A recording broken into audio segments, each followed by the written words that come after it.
చూస్ country delight, live better. ఇప్పుడే country delight app ని download చేసుకోండి. Hi hello, welcome to Suman TV. నేను మీ రోషన్. ఈరోజు మన షోకి రాబోయే గెస్ట్ గురించి చెప్పాలి అంటే ప్రేక్షకుల మధ్యలో అద్భుతమైన స్థానాన్ని సంపాదించుకున్న పాలబుగ్గల చిన్నోడు, is none other than great actor Suresh garu. Please welcome.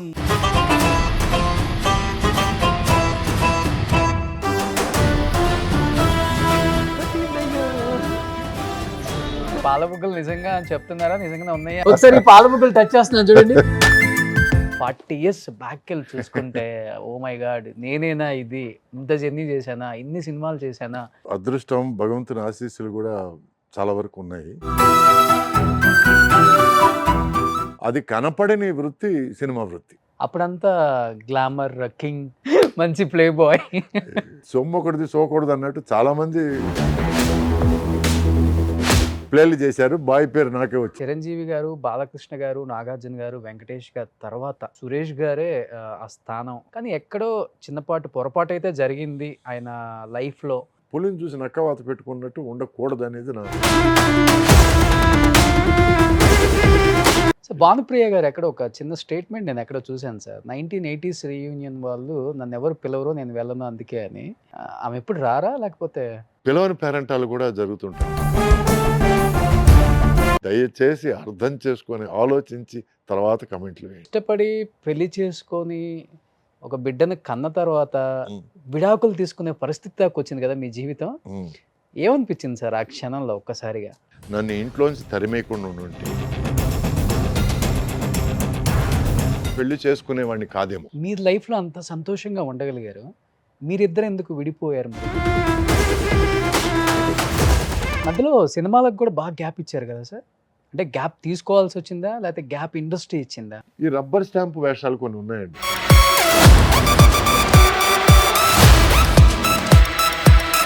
Roja cinema మీరు చేయాలి, అరవింద్ స్వామి గారు కాకుండా. అలాంటి ఒక సూపర్ డూపర్ హిట్ సినిమాకి హీరోగా సురేష్ గారు సెలెక్ట్ అయిపోయి ఒక సినిమా కోసం ఒక ప్రొడ్యూసర్ గారు, నీకోసం నేను సినిమా ఆపుకోవాలా, నీకు ఇన్ని హిట్స్ ఇచ్చాను, నువ్వు ఆ సినిమా మానేసి నా సినిమా చేయవా? లేదు, అది ఆ ఆఫర్ బాగుంది, నేను మీకు నో. సార్ మీ జర్నీలో ఒక వ్యక్తి గురించి అడగకుండా ఫినిష్ చేయలేము అసలుకి. సౌందర్య గారు ఇంత తొందరగా తీసుకెళ్ళడం అన్యాయం. సార్ మీ విషయంలో చూస్తే ఎవరితో కాంట్రవర్సీ ఉండదు, ఎవరితో గొడవ పెట్టుకోరు కదా. మరి ఒక హీరోయిన్తో ఏంటి ఆల్మోస్ట్ 10 సంవత్సరాలు మాట్లాడకుండా 10 హిట్లు కొట్టారంట. ఎవరా హీరోయిన్? విజయశాంతి. విజయశాంతి సినిమాలో నేను ఉండకూడదని.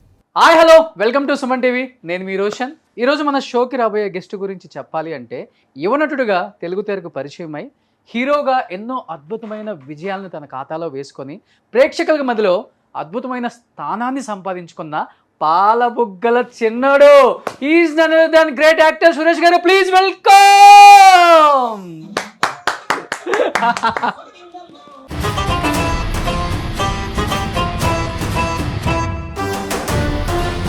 సో సురేష్ గారు 6 అడుగుల ఆజానుబావుడు. సో ఇప్పుడు అనుకుంటున్నాం మేము హీరో అంటే అలా ఉండాలి, ఇలా ఉండాలి, 6 ప్యాక్ ఉండాలి, ఒడ్డు పొడుగు బాగుండాలి, మంచి అందంగా ఉండాలి అనుకుంటాం. అప్పుడులో పాలబుగ్గల చిన్నోడు అంటే ఒకసారి పాలబుగ్గలు టచ్ చేస్తున్నాను చూడండి. నిజంగా పాలబుగ్గలే సార్. మీ పాలబుగ్గలు ఎప్పుడెప్పుడు పట్టుకుంటానా అనుకున్నాను. ఇప్పుడు ఇప్పుడు తీరింది. నాకు తెలిసి ఎంతో మంది ఫ్యాన్స్ కూడా ఆశ ఉండుంటుంది. సో పాలబుగ్గలు నిజంగా చెప్తున్నారా, నిజంగా ఉన్నాయా అని.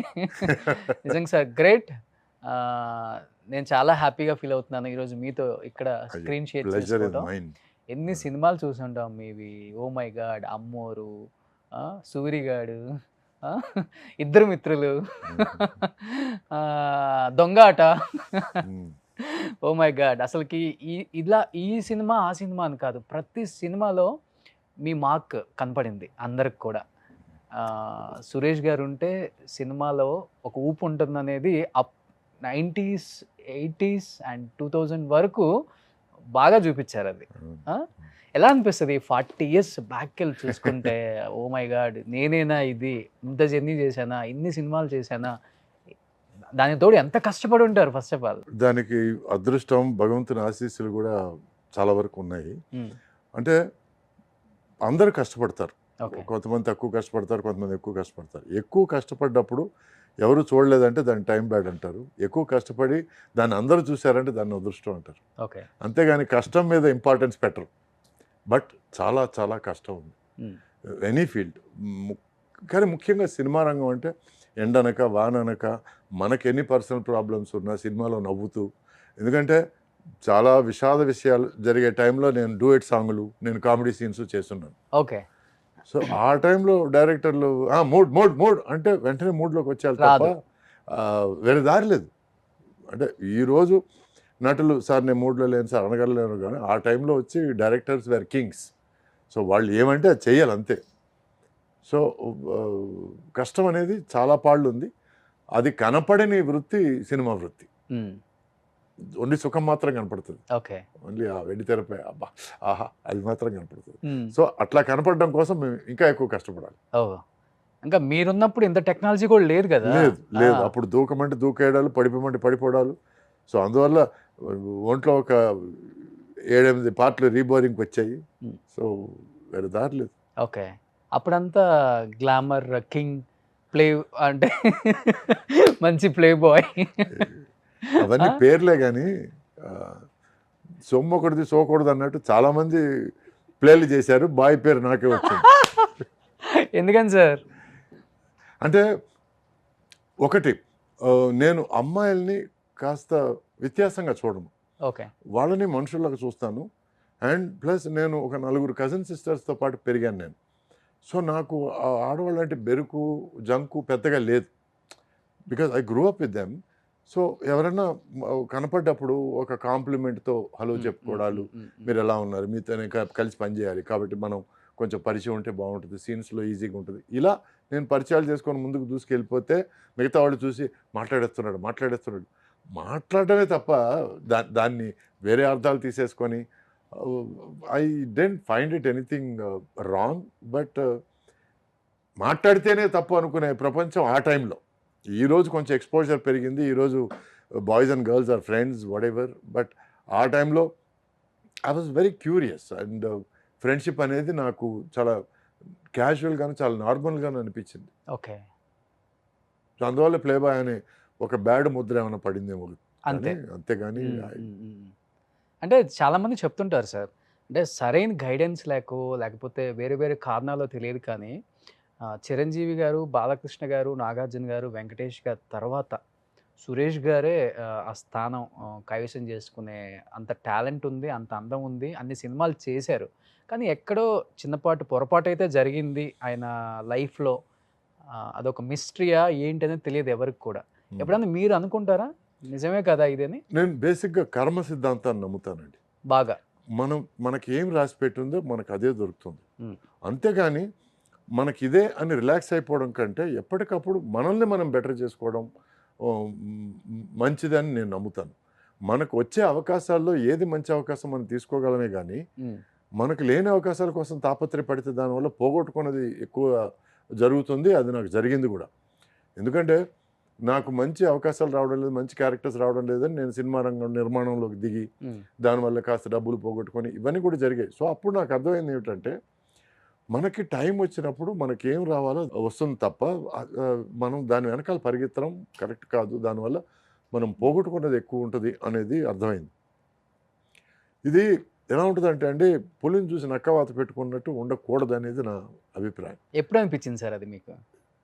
డబ్బులు పోగొట్టుకున్న అంటే ఒక ఏజ్లో 35-36 అనిపించింది. నేను మొదటి నుంచి అండి, నేను యాక్చువల్గా స్టార్ట్ అయింది ఒక కెరియర్, ఒక అసిస్టెంట్ డైరెక్టర్ గాను, ఒక ఎడిటింగ్ అసిస్టెంట్ గాను స్టార్ట్ అయ్యాను. ఎందుకు స్టార్ట్ అయిందంటే కెరియర్ అట్లా, మా ఫాదర్ ఫైనాన్షియల్గా ఒక సినిమా తీసి దెబ్బతిని ఇంకా మాకు కొంచెం కష్టం అనిపించే టైంలో నేను కూడా అంతా వదిలేసి అమెరికా వెళ్ళిపోయి చదువుకోవడం. మా రిలేటివ్స్ ఉన్నారు అమెరికాలో. సో అక్కడికి వెళ్ళి చదువుకోవడం కంటే ఇక్కడ ఉండి కుటుంబానికి హెల్ప్ చేయాలన్నది నా తాపత్రయంతో నేను ఇలా సైడ్ మా ఇంట్లో చెప్పకుండా ఒక అసిస్టెంట్ డైరెక్టర్ గాను, నైట్ టైము ఎడిటింగ్ అసిస్టెంట్ గాను, ఆ తర్వాత మార్నింగ్ 6 to 9:30, 10 సంపత్ మాస్టర్ దగ్గర ఒక అసిస్టెంట్ డాన్సర్ గాను ట్రైనింగ్ అయ్యి, సో ఇది జరుగుతూ ఎంతో కొంత సంపాదిస్తే చాలు, ఎంతో కొంత తీసుకెళ్ళి ఇంట్లో మనం కాంట్రిబ్యూట్ చేస్తే చాలు అనుకునే టైంలో ఎడిటింగ్ రూమ్లో నేను ఫిల్మ్ క్యాన్స్ తీసుకెళ్తుంటే ఒక రూమ్ నుంచి ఇంకో రూమ్కి డైరెక్టర్ భారతి గారు, డైరెక్టర్ వాసు గారు అని తమిళ్లో ఇద్దరు ఇప్పుడు పెద్ద డైరెక్టర్లు,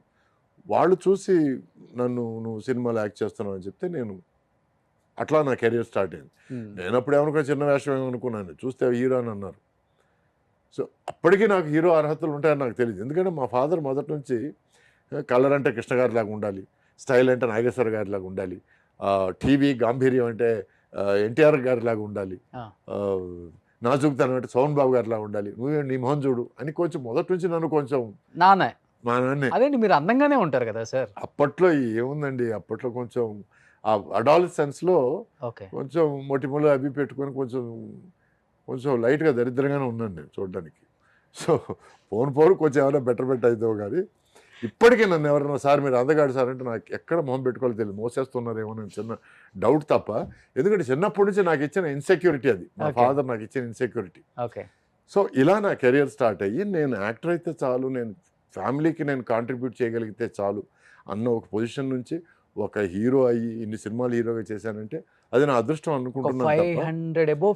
లేదండి, 346 యాజ్ ఎ హీరో 200 దాటిందండి. అంటే తమిళ్లో ఆల్రెడీ 100 దాటి ఆ తర్వాతే ఫుల్ టైం తెలుగుకి వచ్చాను నేను. తెలుగుకు రావడానికి కారణం కూడా ఏంటంటే తమిళ్లో నేను ఎక్కడో ఒక మూస పాత్రలో ఒక lover boy hero, lover bye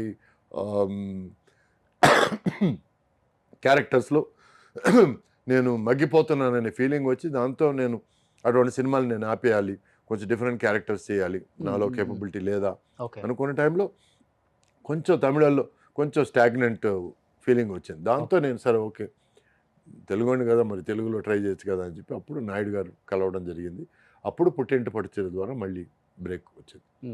so ఇలా కెరియర్ స్టార్ట్ అయిన నేను మొదటి నుంచి యాక్టర్గా ఎలా రాణించాలని ఆలోచించాను తప్ప నేను హీరోగా ఎలా రాణించాలి, హీరోగా ఎలా వెలగాలి, హీరోగా ఎలా మెలగాలి, హీరోగా ఎలా జనాన్ని చూసి అది నాకు లేదండి. అందుకే మీరు చూస్తే నేను అక్కడక్కడ సినిమాల్లో కామెడీ చేశాను, అక్కడక్కడ లేడీస్ సినిమాలు చేశాను, అప్పుడప్పుడు విలన్ పాత్రలు చేశాను. ఇప్పుడు సూరిగాడిలో నెగిటివ్ పాత్ర, ఇద్దరుముత్తుల్లో నెగిటివ్ పాత్ర, ఆ తర్వాత దొంగాటలో నెగిటివ్, ఆ తర్వాత నాయుడు గారి ఒక సినిమా ఉంది సుమన్తో చేశాను నేను, ఆ సినిమా నెగిటివ్ క్యారెక్టర్, దాంట్లో మంచి పేరు వచ్చింది. సో ఇలా మొదటి నుంచి అన్ని రకాల పాత్రలు చేయాలన్న తాపత్రయం ఎక్కువ ఉంది, యాజ్ అన్ యాక్టర్గా ప్రూవ్ చేసుకోవాలన్న తాపత్రయం ఎక్కువ ఉంది తప్ప నేను హీరోగా నేను చిరకాలం ఉండిపోవాలి, నేను ఎప్పుడు డాన్సులు చేస్తూ ఉండాలి, ఎప్పుడు అది కొంతమందికే అది వర్తిస్తుంది. బట్ ప్రేక్షకుల మధ్యలో మటుకు నిలిచిపోయారు సార్, యాజ్ ఎ మంచి హీరోగా నిలిచిపోయారు. అది వాళ్ళ అభిమానం, అదృష్టం. అంతేగాని నేను ఎక్కువ ఓవర్ ఎక్స్పెక్ట్ చేయలేదండి. నాకు ఎంత వచ్చిందో అంత నేను తీసుకోవడం బెటర్ అనేది ఒక అండర్స్టాండింగ్కి వచ్చాను నేను. ఇంకా మంచి రోల్స్ చేయాలి, ఇంకా మంచి పర్ఫార్మెన్స్ చేయాలని ఎప్పుడైతే నేను కథలు ఎంచుకొని నేను సినిమాలు తీయాలనుకున్నానో, ఇక్కడ ఇండస్ట్రీలో ఎలా ఉంటుందంటే మీరు ఒకటి ఆలోచిస్తే పక్కన 10 మంది ఉంటారండి, ఇది కరెక్ట్ కాదండి, మాస్ కోసం ఇచ్చేయాలండి, క్లాస్ కోసం ఇచ్చేయాలి, చెడగొట్టే వాళ్ళు ఎక్కువ ఉంటారు. సో మనం ఒక సినిమా తీయాలి, ఈ కథ ఇలాగే అనుకోవడానికి మధ్యలో ఆటంకాలు చాలా ఉంటాయి. ఈ ఆటంకాలు నాకు చాలా జరిగాయి, దానివల్ల డబ్బులు పోగొట్టుకునే పరిస్థితి ఏర్పడింది. అప్పటి నుంచి నేను మనం హీరోగా మనం సినిమాలు తీసుకుంటే దాన్ని బయర్స్ కానీ వేరే దాన్ని కమర్షియల్గా వాడుకునే వాళ్ళు ఎక్కువ వాడుకోవచ్చు అనే ఆలోచన వచ్చింది, అని నిర్ధారణ వచ్చింది. సో దాంతో నేను హీరోగా నేను సినిమాలు చేయకూడదు, ఒకవేళ నేను సినిమాలు చేస్తే కథ నమ్ముకొని మంచి కథను ఎన్నుకొని ఎవరితోనైనా చేయొచ్చు అనే ఫీలింగ్ నాకు కలిగింది. ఆ నిర్ధారణకు వచ్చాను నేను. సార్ అంటే ఇప్పుడు నాగార్జున గారు, వెంకటేష్ గారు, చిరంజీవి గారు, బాలకృష్ణ గారు, ఈ నలుగురు 4 పిల్లర్స్ అని చెప్తారు. కృష్ణ గారు, కృష్ణరాజు గారు, ఎన్టీఆర్, ఏఎన్ఆర్ గారు తర్వాత వాళ్ళ తర్వాత మటుకు పీక్ లో ఉంది మీరు, సుమన్ గారు, భానుచంద్ర గారు, వినోద్ కుమార్ గారు, ఒక 5-6 మంది హీరోస్ ఉన్నారు. మీ మధ్యలో ఎలా ఉండేది? హెల్తీగా ఉండేదా కాంపిటీషన్? లేకపోతే చాలా ఒకళ్ళకొకళ్ళు healthy అంటే మీరు అందంగా ఉంటారు, సుమన్ గారు అందంగా ఉంటారు, వినోద్ గారు సేమ్ హైట్. అవును, అవును, అసలు మిమ్మల్ని ఒకళ్ళకొకళ్ళని ఎవరు తక్కువ అని చెప్పలేం గూడా. అవును. అంటే చాలా హెల్తీగా ఉండేది. But at the same time ఇట్లా మీరు సుమన్ గారు చేయాలి, మీరు వినోద్ కుమార్ గారు చేయాలి, మీరు భానుచంద్ర గారు చేయాలంటే ముందు కథ ఏమిటి? క్యారెక్టర్ ఏమిటి? మనల్ని డామినేట్ చేసే క్యారెక్టరైజేషన్ ఉందా? లేకపోతే మనకి ఈక్వల్ పాత్ర ఉందా? ఇది ముఖ్యంగా తీసుకున్నాం మేము. ఎందుకంటే ఒక్కోసార్లు ఏమవుతాయంటే ఒక డైరెక్టర్‌కి ఒక హీరో ఎక్కువ నచ్చి, సరే ఈ హీరోకి ఇంకో సపోర్టింగ్ హీరో ఉంటే బాగుంటుందని మనల్ని వాడుకోవడానికి ట్రై చేయడాలు ఇవన్నీ ఎందుకనేది మాక్సిమం ఓకే. అవాయిడ్ చేశాను తప్ప. హ్మ్. బట్ నాయుడు గారి సినిమాలో నేను సుమన్‌తో పరువు ప్రతిష్ఠ అనే సినిమా చేశాను. అదే నేను చెప్పిన సినిమా అవును. నెగెటివ్ అవును. క్యారెక్టర్. అవును. నాకు గుహనాథ్ అనే డైరెక్టర్ అండి, తమిళ్ డైరెక్టరు. తను నాకేం చెప్పాడంటే, నీకు స్క్రీన్ టైం తక్కువ ఉంటుంది, బట్ నువ్వు డెఫినెట్గా నువ్వు బాగా పర్ఫామ్ చేస్తే ఇంపాక్ట్ ఇవ్వగలవు అని ఒక 4 సీన్లు చూపించాడండి, చదివి చెప్పాడు ఆయన. చాలా ఇంప్రెస్ అయ్యాను నేను. ఎందుకంటే ఒక తండ్రి ఎవరో తెలియని ఒక క్యారెక్టరు, ఆ తర్వాత తండ్రి ఎవరో తెలిసిన తర్వాత కూడా తండ్రి తను అక్నాలెడ్జ్ చేయని క్యారెక్టర్. సో బాస్టర్డ్ బాస్టర్డ్ నలుగురు చేత పిలిపించుకున్నాను, సొంత తండ్రి చేత వెధవా చెత్త అని పిలిపించుకోవడం పెద్దేముంది అనే టైప్ క్యారెక్టర్. అది కొంచెం రిబల్ క్యారెక్టర్. సో అటువంటి క్యారెక్టర్లు నేను బాగా నచ్చి చేశాను. ఎందుకంటే it doesn't matter what the screen time is, as long as పర్ఫార్మెన్స్కి మనకు స్కోప్ ఉన్నప్పుడు.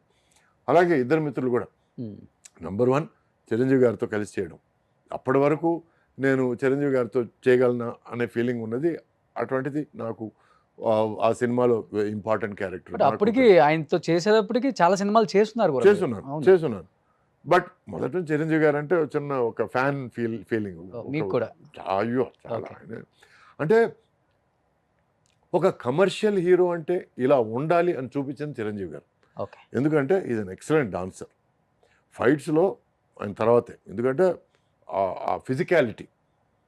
అప్పట్లో అప్సాల్ట్ అనేవాడు. అప్సాల్ట్ అంటే ఏంటంటే ఫైటర్స్ లాంగ్వేజ్లో ఇలా స్ట్రైట్గా నిలబడ్డాం అనమాట. From lying position to first time ఆయన చేయగానే నేను లేచి చైర్లోంచి లేచి చప్పట్లు కొట్టాను. సో నేను అప్పటివరకు ఫైటర్సే చేసి చూస్తున్నాను నేను.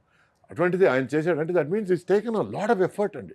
సో ఆ డాన్సింగ్ కానీ, ఫైటింగ్ కానీ, తర్వాత ఆయన కామెడీ టైమింగ్ కానీ, సో హీఈస్ అ కమర్షియల్ హీరోకి నాంది ఆయన. ఎలా ఉండాలి కమర్షియల్ హీరో అంటే అది. అంటే ఆడియన్స్ని అన్ని రకాల రంజింపచేసే ఒక హీరో. సో ఇటువంటి ఒక హీరో పక్కన మనం యాక్ట్ చేస్తాం. మొదటి నుంచి ఆయన అంటే బాగా ఇష్టము. ఆ తర్వాత ఒక ఫన్నీ ఇన్సిడెంట్ ఏమిటంటే విజయ వాహిని స్టూడియోస్లో షూటింగ్ చేసేటప్పుడు పక్క సెట్లో ఆయన షూటింగ్ జరుగుతుండింది. నాది ఇక్కడ ఒక సాంగ్ జరుగుతుంది, డాన్స్ సీక్వెన్స్. సో నేను షార్ట్ ఫినిష్ చేసి కిందకి వస్తే చిరంజీవి గారు అక్కడ నిలబడుతున్నారు ఒక ఇద్దరు ముగ్గురితో. చూసా, నీకోసం వెయిట్ చేస్తున్నాను, చాలా బాగా డాన్స్ చేస్తున్నాను. నాకు సారు కన్ఫామ్గా ఆయన నాతో కామెడీ చేస్తున్నాడు, అంతేగాని సీరియస్గా మాత్రం చెప్పలేదని.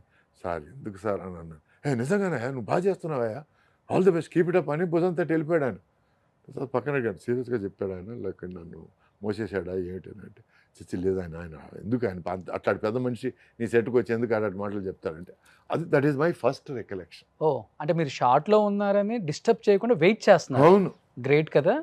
సో తర్వాత హలో ఐఎమ్ చిరంజీవి అని అంటారేమో అనుకున్నాను నేను. అది కూడా లేదు, ఏం లేదు, డైరెక్ట్గా వచ్చి చాలా బాగా డాన్స్ చేస్తున్నాను, వెరీ నైస్ అని అంటే నాకు అసలు షాక్. అది నోట మాట రాలేదు. ఇది నా ఫస్ట్ మీటింగ్ అండి చిరంజీవి గారు. ఓ అప్పటి వరకు ఫస్ట్ లేదు అసలు మీటింగ్లో. అప్పుడు సినిమాలు చూస్తున్నాను తప్ప మీటింగ్, డైరెక్ట్ మీటింగ్ అనేది మాట్లాడటం అని లేదు. ఇలా మాట్లాడడం వెళ్ళిపోయాడు. అప్పటి నుంచి ఎక్కడో నాకు ఆయన చూస్తే ఒక కొండను చూసిన ఒక feeling. So that is always remained. Okay. Always మనసులో అది నిలిచిపోయింది. సో మళ్ళీ చిరంజీవి గారితో ఇన్ని సంవత్సరాల తర్వాత కలవడాలు, మాట్లాడాలు, అన్నగారు అనడాలు, తర్వాత తమ్ముడు అని అనడాలు, అని ఆప్యాయంగా పిలవడం. సో ఫస్ట్ టైం అనేది ఆయనతో యాక్ట్ చేయడం, తర్వాత ఆయనతో ఇంటరాక్షన్, ఆయనతో సీన్స్ ఎట్లా చేయడం అనేది, is a very giving actor అండి. Very very welcoming actor. మీరు ఏదైనా కొత్తగా చేస్తే ఆయనకి భలే నచ్చేస్తుంది. నాకు అప్పటి నుంచి అప్పుడు ఏంటంటే నాకు ప్రతి సినిమాలో ఏదో ఒకటి పెట్టాలని ఒక చిన్న తాపత్రయం.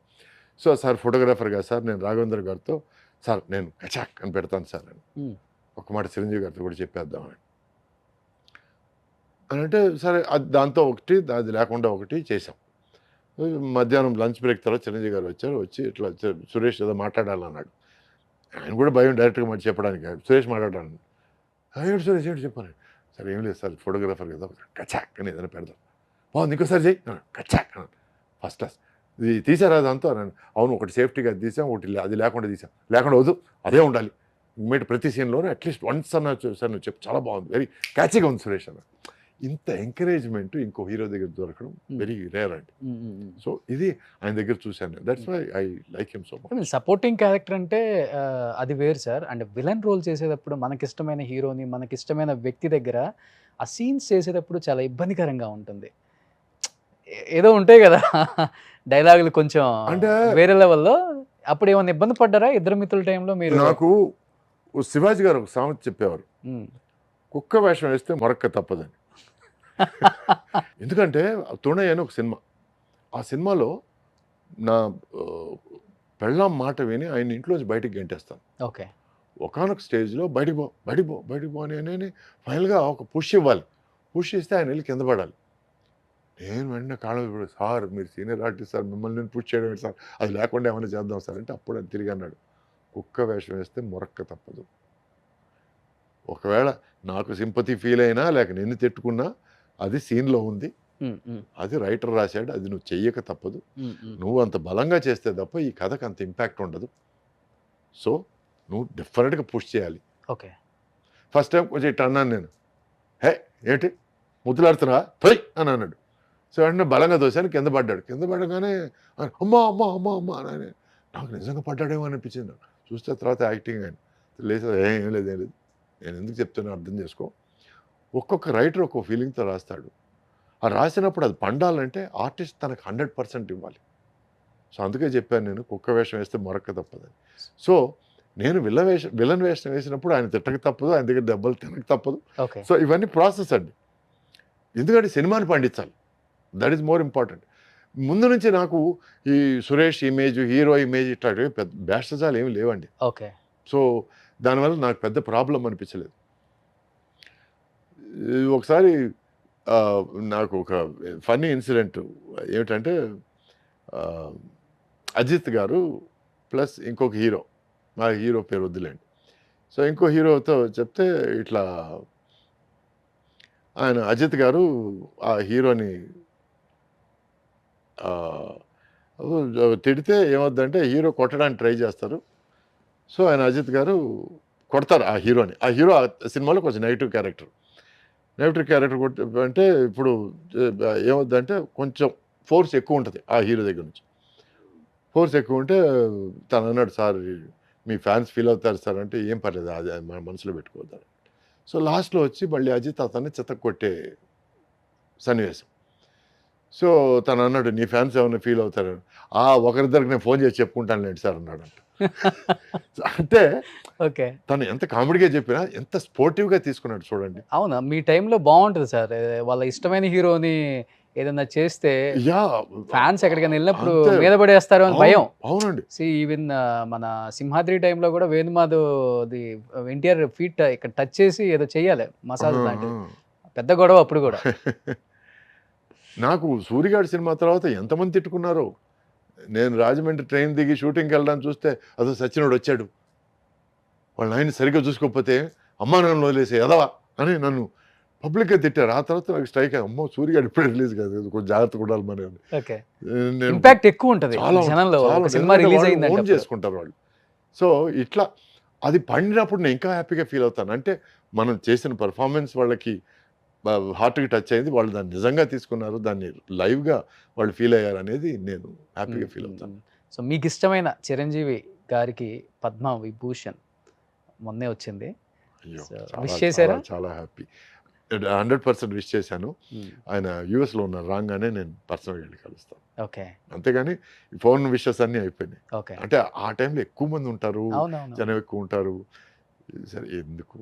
సో మీరు చెప్పేదాన్ని బట్టి స్టార్ హోదా అనేది ఆయన ఎప్పుడు ఆలోచించారు? ఇంకా లేదు, అట్లీస్ట్ మా వరకు ఆయన డౌన్ టు ఎర్త్, ఇంకా వెరీ డౌన్ టు ఎర్త్.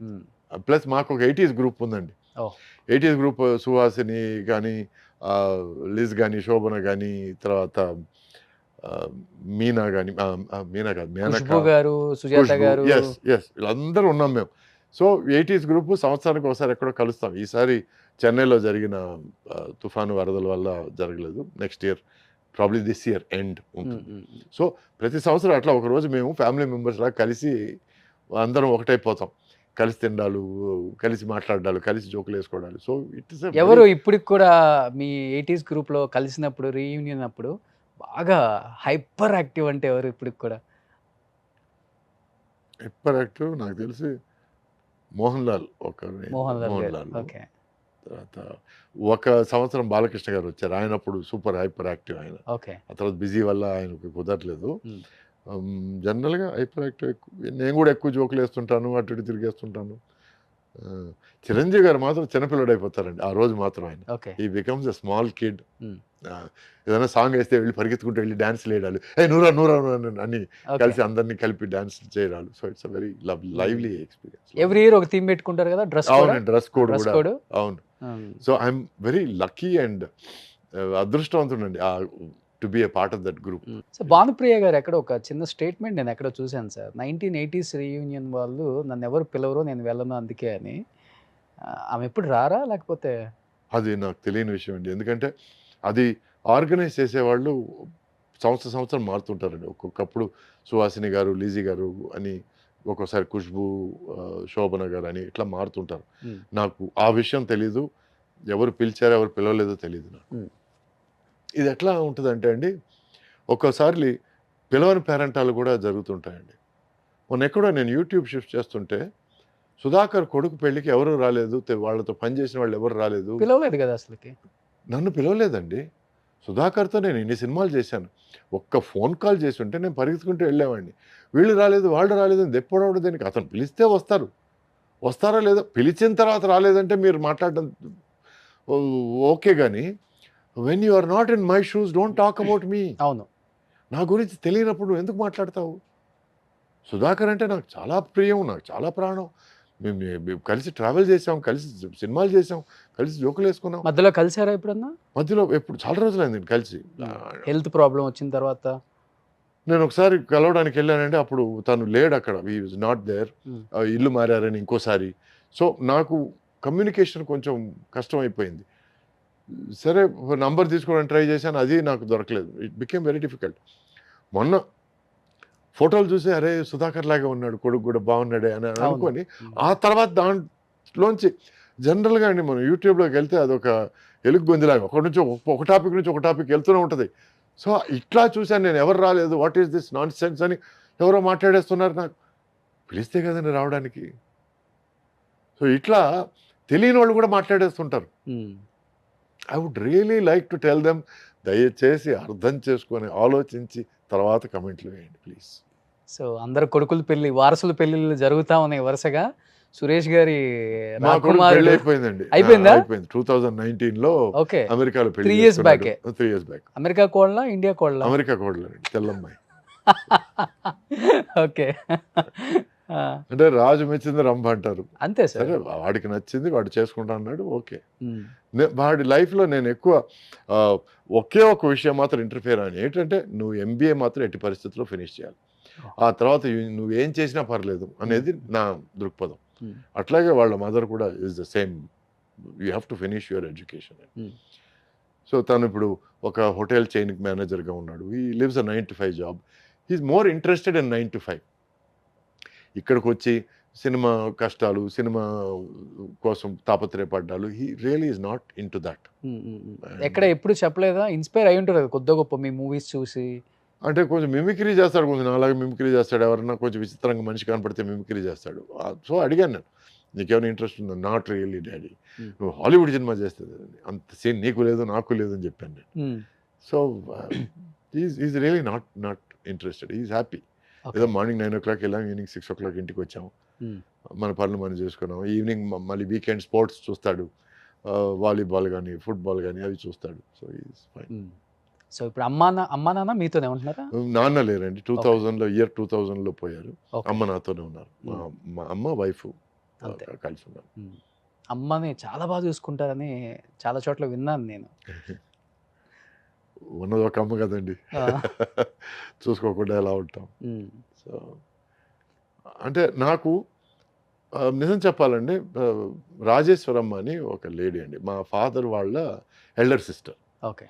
నిజంగా నన్ను పెంచింది ఆమె. She's iron lady.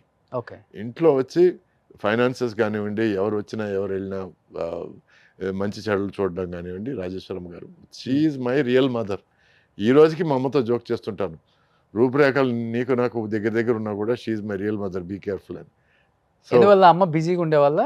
అంటే అమ్మ 15th ఇయర్ ఆల్మోస్ట్ 16 దగ్గరకు వచ్చేటప్పుడు నన్ను కనిందండి. సో షీ డజంట్ నో ఒక తల్లి ఎలా ఉండాలి, ఏమిటి, ఏం చేయాలి, ఏమిటి అనేది. అప్పుడు దగ్గరుండి అన్నీ చూసుకునేది మా ఫాదర్ వాళ్ళ సిస్టర్. ఓకే. సో రాజేశ్వరి ఆమె పేరు, అత్తగారు. అత్తగారు. అవుని మా కజిన్ సిస్టర్స్ పెద్దమ్మ పెద్దమ్మ అని పిలిచేవాళ్ళు. నా చిన్న వయసులో వన్ ఏజ్లో దెమ్మ చేశాను నేను దాన్ని. ఆ పెద్దమ్మ దెమ్మ అయింది. దాంతో ఇంట్లో అందరూ దెమ్మ అని పిలవడం స్టార్ట్ చేశారు. Okay. She's a very very strong independent lady. So అప్పటి నుంచే నాకు ఈ స్ట్రాంగ్ ఇండిపెండెంట్ లేడీస్ అంటే ఇష్టం మొదలైంది. I really I'm not very fond of మీరేం చెప్తే అదండి, లేకపోతే మీరేమనుకుంటే నేను నాకు అది నాకు నీ వ్యక్తిత్వం ఏమిటి? ఇండిపెండెంట్గానే ఉంటారు. నాకు I like women who are independent. Women who are independent అంటే I'm not talking about feminism. అంటే నాకు ఇది కావాలి జీవితంలో, నేను ఈ గోల్ రీచ్ అవ్వాలి, నేను ఇది చేయాలనుకుంటున్నాను అని ఒక దృక్పథం ఉన్నవాళ్ళంటే ఎక్కువ ఇష్టం నాకు. ఓకే. ఎందుకంటే టుడే ఒక lady is being exploited by a man. Reason is either education తక్కువ, లేకపోతే ఎకనామీ తక్కువ, లేకపోతే నాలెడ్జ్ తక్కువ వల్ల జరుగుతుంది. ఈ మూడు ఎందుకు నివృత్తి చేసుకోకూడదు? ఒక ఎడ్యుకేషన్ వల్ల నాలెడ్జ్ వస్తుంది, నాలెడ్జ్ వల్ల ఎకనామీ వస్తుంది. సో ఒక చిన్నపాటి ఫెమినిస్ట్ అనుకోండి నేను. So I want women to be equal, feel equal and to behave equal. Great.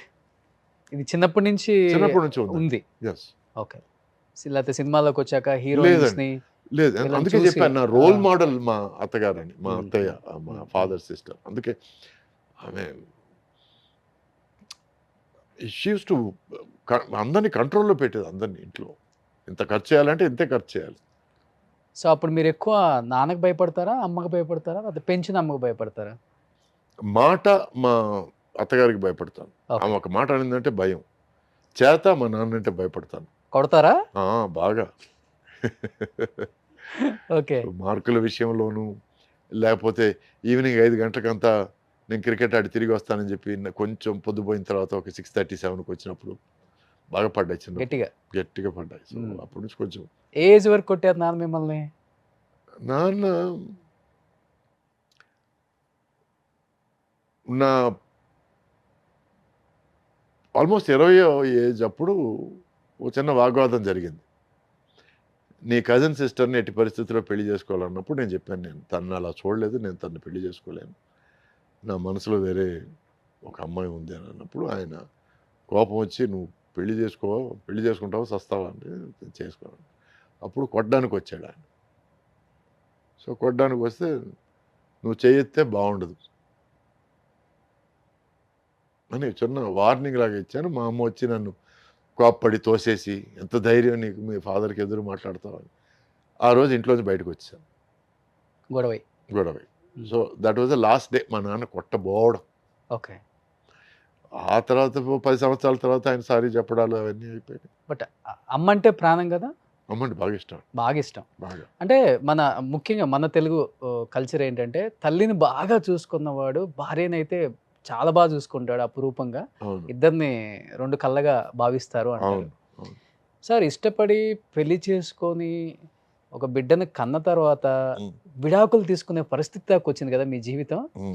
ఏమనిపించింది సార్ ఆ క్షణంలో ఒక్కసారిగా? నేను అనితని పెళ్లి చేసుకునేవాడిని కాదేమో. ఒకవేళ మా ఫాదర్ అట్లా ఎక్స్ట్రీమ్ స్టెప్ తీసుకొని నన్ను ఇంట్లోంచి తరిమేయకుండా ఉంటే, నేను వెళ్ళి ఫ్రెండ్ ఇంట్లో ఉండడము, అట్లా ఇట్లా గాలికి వదిలేయడం ఇష్టం లేక, అనిత వాళ్ళ తల్లిదండ్రులు, నువ్వు మా ఇంట్లోనే ఉండు, ఒక ఎంగేజ్మెంట్ చేసుకొని ఇక్కడే ఉండు అని అండాలు. ఆ తర్వాత మీరు అందరికీ తెలిసిపోయింది, పెళ్లి చేసుకుంటే బెటర్ ఏమో అని అండాలు. సో ఇట్లా నా ప్రమేయం లేకుండా కొన్ని విషయాలు ఫాస్ట్గా జరిగిపోయాయి. కోపంలో జరిగినాయి అవి? అవును. అదే మా ఫాదరు కొంచెం ఓకే మనం దీని గురించి మాట్లాడదాము, నువ్వు ప్రేమిస్తున్నా అన్నావు కదా, టైం తీసుకో, ఒకవేళ మీ ఇద్దరికి సింక్ అవుతుంది, సెట్ అవుతుందని ఒక 6 నెలల తర్వాత, సంవత్సరం తర్వాత అనిపిస్తే అప్పుడు పెళ్లి చేసుకో, 20-21కి ఏమిట్రా పెళ్ళి అని ఒక మాట అనుంటే అంత దూరం వెళ్ళుండేది కాదు. అండ్ నిజానికి పెళ్లి చేసుకునే టైంకి నా వయసు 21, తన వయసు 18. సో ఈ వయసులో వచ్చి సెట్ కాని వయసులో అండి మనకి ఏం కావాలి, మన దారి ఏది, మనం ఏం దారి తీసుకోవాలి. I want education, I want a job, I want an independent life అనే దారి, లేక I want to adjust to my husband, నాకు మా హస్బెండ్ ఏం చేస్తే నాకు అది ఓకే, నేను తనకు సపోర్ట్గా ఉంటే చాలు అనే ఒక దారి. ఇట్లా చాలా దారులు ఉన్నాయండి లైఫ్లో. నాకు ఏ దారి కావాలని డిసైడ్ చేసుకోవడం తెలియని ఒక వయసు అది, 18 అనడం. టీనేజ్. ఒక మగవాడికి 21 అనేది టీనేజ్ కంటే తక్కువ. ఎందుకంటే మగవాడికి మెచ్యూరిటీ వచ్చేది 30-32 టైంలో వస్తుందండి. అప్పటి వరకు వాడు పిల్లకాకే. సో మా ఇద్దరికి మెచ్యూరిటీ లేని టైంలో కొన్ని. అప్పటికి ఇండస్ట్రీకి రాలేదు ఎవరు? మీరు. నేను ఆల్రెడీ వచ్చాను, 17 ఏట వచ్చాను. వచ్చేసారు. ఓకే. అప్పటికి హీరో, రొమాంటిక్ సినిమాలు అవి చేస్తున్నాను, బిజీగా కొద్ది ఉన్నాను. గొప్ప అసలు లైఫ్ అంటే ఏంటి అర్థమై ఉంటుంది కదా, ప్రపంచంలో తిరుగుతున్నారు కదా అక్కడ ఇక్కడ. అవును, టోటల్గా లైఫ్లో సక్సెస్ల కంటే దెబ్బల దగ్గర నుంచి చాలా నేర్చుకున్నాను. ఎందుకంటే success doesn't teach you much, failures only teach you a lot. Okay. So ఇట్లా నా ప్రమేయం లేకుండా ఒక రోడ్ రోలర్ పరిస్థితి, జీవితం అనేది ఒక రోడ్ రోలర్ అయిపోయి, ఓకే పెళ్లి చేసుకుంటే తప్ప వేరే దారి లేదు, ఎందుకంటే ఆ అమ్మాయి పేరు కూడా చెడిపోతుంది, సో పెళ్లి చేసుకొని చట్టబద్ధంగా కొన్ని విషయాలు చేయాలని పెళ్లి చేసుకోవడాలు జరిగింది. పెళ్లి అయిన తర్వాత నుంచి ఏమైందంటే తను సినిమా ఇండస్ట్రీ నుంచి ఒక చిన్న డిస్కనెక్ట్ స్టార్ట్ అయింది. డిస్కనెక్ట్ అంటే I'm not very happy with film people, అది ఇది all they talk about the cinema అండాలు. నాకు అప్పుడు సినిమా ఫ్రెండ్స్ ఎక్కువయ్యారు పెళ్లి తర్వాత. ఎవరు కథల గురించి మాట్లాడడం, కొంతమంది ప్రొడక్షన్ల గురించి మాట్లాడడం, కొంతమంది డైరెక్షన్ గురించి మాట్లాడడం, కొంతమంది ఆర్టిస్ట్ గురించి, గాడ్ ఫాదర్లో ఈ పర్ఫార్మెన్స్ ఇట్లా ఉంది, ఈ పర్ఫార్మెన్స్. నాకు ఎక్కువ అటువంటి ఒక ఫ్రెండ్షిప్ కానీ అటువంటి వాతావరణం ఎక్కువ రుచించింది. అప్పుడు ఇంకా ఆఫీసులు కూడా లేవు, ఇంటికి వచ్చేస్తారు ఎక్కువ. అవును, ఎస్. సో నాకు మీరు ఇంటికి వస్తే అదే విషయాలు మాట్లాడతారు, నాకు బోర్ కొడతాను, నా టాపిక్ లేవు, నాకు ఐ వాంట్ అదర్ ఫ్రెండ్స్ అన్నప్పుడు నేను ట్రై చేశాను సినిమా ఇండస్ట్రీ బయట ఫ్రెండ్స్ కోసం, ఎందుకంటే మేము ఇమ్మడాలని. బయట ఫ్రెండ్స్ వాళ్ళు మాట్లాడేది నాకు డిస్కనెక్ట్గా ఉంది. వాళ్ళు ఏదో కంపెనీ గురించి, ఒక ఆఫీస్ గురించి, వాటి గురించి మాట్లాడితే, లేకపోతే షేర్ల గురించి మాట్లాడితే అది నాకు సింక్ అవ్వలేదు. సో ఇట్లా ఒక చిన్న నాన్ సింక్లోనే కొంచెం వెళ్ళి మేము కొంచెం మా మధ్య డిస్టెన్స్ ఏర్పడుతుంది అనగానే వెంటనే వాళ్ళ తల్లిదండ్రులు మా తల్లిదండ్రులు ఎంటర్ అయిపోయి వాళ్లకున్న అపార తెలివితేటలతో ఒక బిడ్డ పుడితే అన్నీ సరైపోతాయి అని ఒక సలహా ఇచ్చి మా ఇద్దరిని ఫోర్స్ చేసి అంటే మీరు సొసైటీ ఏమంటుంది, వీళ్ళు ఏమంటారు, వాళ్ళు ఏమంటారు, అది ఇది చెప్పి మొత్తానికి have a child, have a baby అని. సరే ఓకే, ఇద్దరం ఓకే, ఒకరంటే ఒకరికి ఇష్టమే, కానీ ఎక్కడో మా దారులు వేరవుతున్నాయి. సరే okay, will make one last minute effort, at least parents కోసం అన్న ఎఫర్ట్ తీసుకుందామని we had a child, Nikhil వాడి పేరు. ఆ రోజు నుంచి వాడు పుట్టినరోజు నా జీవితంలో అతి సంతోషమైన రోజు. ఈ రోజు వరకు I'm very happy that he's my son, is wonderful human being.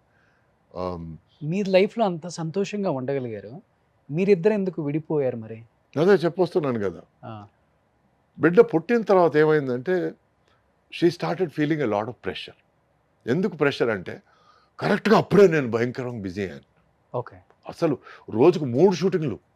Morning వచ్చి 6 గంటలకి రెడీ అవ్వడం స్టార్ట్ అయితే 7 to 1 ఒక షూటింగ్, 2 to 9 ఒక షూటింగ్, 9 నుంచి మార్నింగ్ 3 వరకు ఒక షూటింగ్.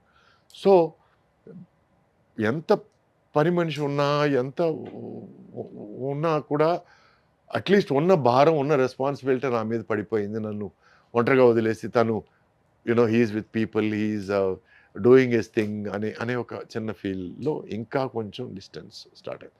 అప్పుడు నేను సినిమాలు తగ్గించుకొని I try to spend more time, but అప్పటికే దెర్ వాజ్ సమ్ చీలిక ఏర్పడిపోయింది. So that was the time. ఒక 4-5 ఏళ్ళు ఉన్నప్పుడు మా మధ్య కొంచెం there was a lot of కీచులాట అంటారు చూడండి, చిన్న చిన్న విషయాలకి I don't like how you do this, I don't like how you do this. So మన మధ్య ఉన్న ఫ్రెండ్షిప్ని కాపాడుకోవాలంటే కొంచెం ఈ భార్యాభర్త అనే ఒక రిలేషన్షిప్ని కట్ చేసుకుంటే బెటర్ అనే ఫీలింగ్కి వచ్చాము. ఎందుకంటే ఈ భార్యాభర్తగా కంటిన్యూ అయితే కోపాలు ఎక్కువయ్యి, తాపాలు ఎక్కువయ్యి, అలకలు ఎక్కువయ్యి,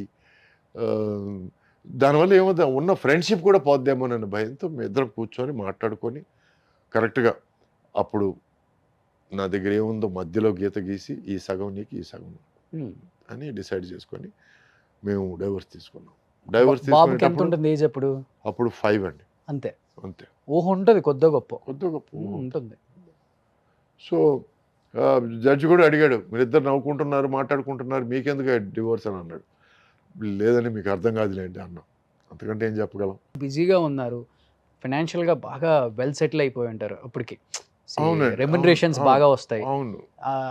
వ్యాపకం అనేది ఏదో ఒక బిజినెస్ ఏదో ఒకటి ఉంటే తన వర్క్ లో తన బిజీగా ఉంటుంది, మీ వర్క్ లో మీరు బిజీగా ఉంటారు. అప్పటికి తను she worked in travel agency అండి. షీ వర్క్డ్ ఒక ట్రావెల్ ఏజెన్సీలో పనిచేసింది. తను డిప్లొమా సంపాదించింది. స్టడీస్ విషయంలో she very very capable. Okay. So diploma సంపాదించి తను ట్రావెల్ ఏజెన్సీలో ఆల్మోస్ట్ పార్ట్నర్గా అయింది. But somewhere she was not happy. And ఏమైందంటే ఇక్కడ సురేష్ భార్య అనే తప్ప తను ఇండివిజువల్గా తనని చూడ్డాలు, తనకి సపరేట్గా రెస్పెక్ట్ ఇవ్వలేదనే ఫీలింగు ఇది వచ్చి ఆమెకి అది ఇష్టం లేదు. లేదు. So she did not like public I. ఎవరైనా వచ్చి గ్రూప్ వచ్చి సురేష్ గారి భార్య కదా, ఆయన ఎక్కడ ఉన్నారు, ఇప్పుడు ఏ షూటింగ్లో ఉన్నారు, ఇవన్నీ మాట్లాడితే తను కొంచెం ఇబ్బందిగా ఫీల్ అయ్యేది. సో నేను ఇక్కడ ఉండడం కంటే నేను అమెరికా వెళ్ళిపోయి అక్కడ ఏదైనా జాబ్ చూసుకుంటే బాగుంటుంది,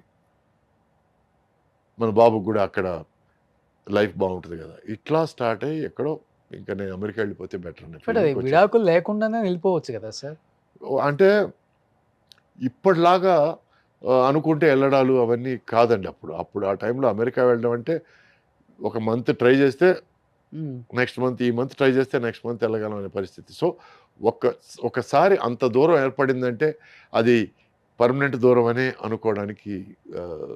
అనుకోవాలి తప్ప వేరే దారి లేదనే పరిస్థితిలో ఎక్కడో మా ఇద్దరి మధ్య భార్యాభర్తగా అనుబంధం మిగలలేదనేది అర్థమైపోయింది.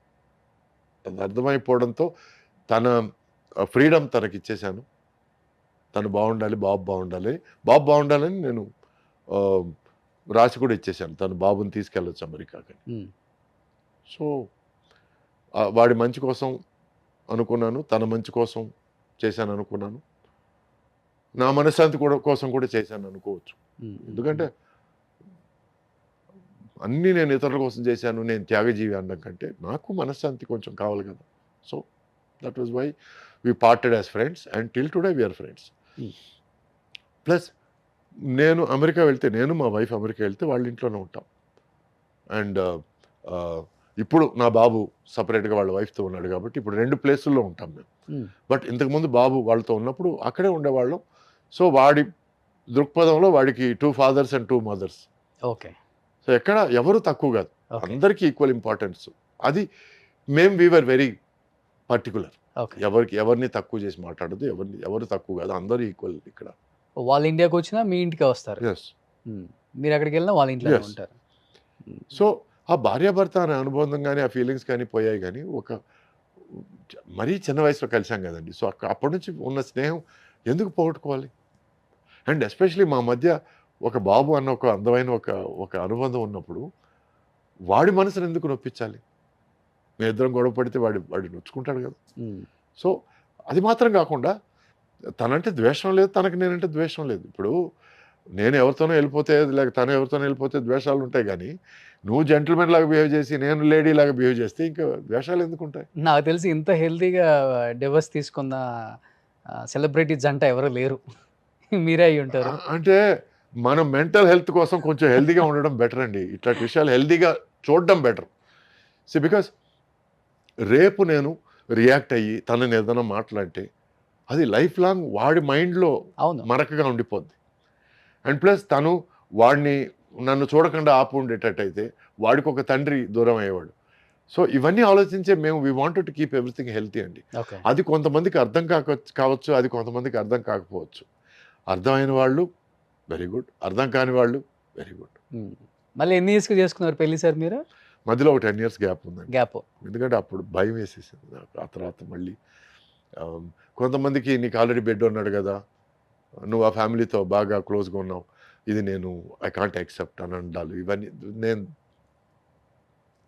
నా life long she's my friend, he's my son, అంతే.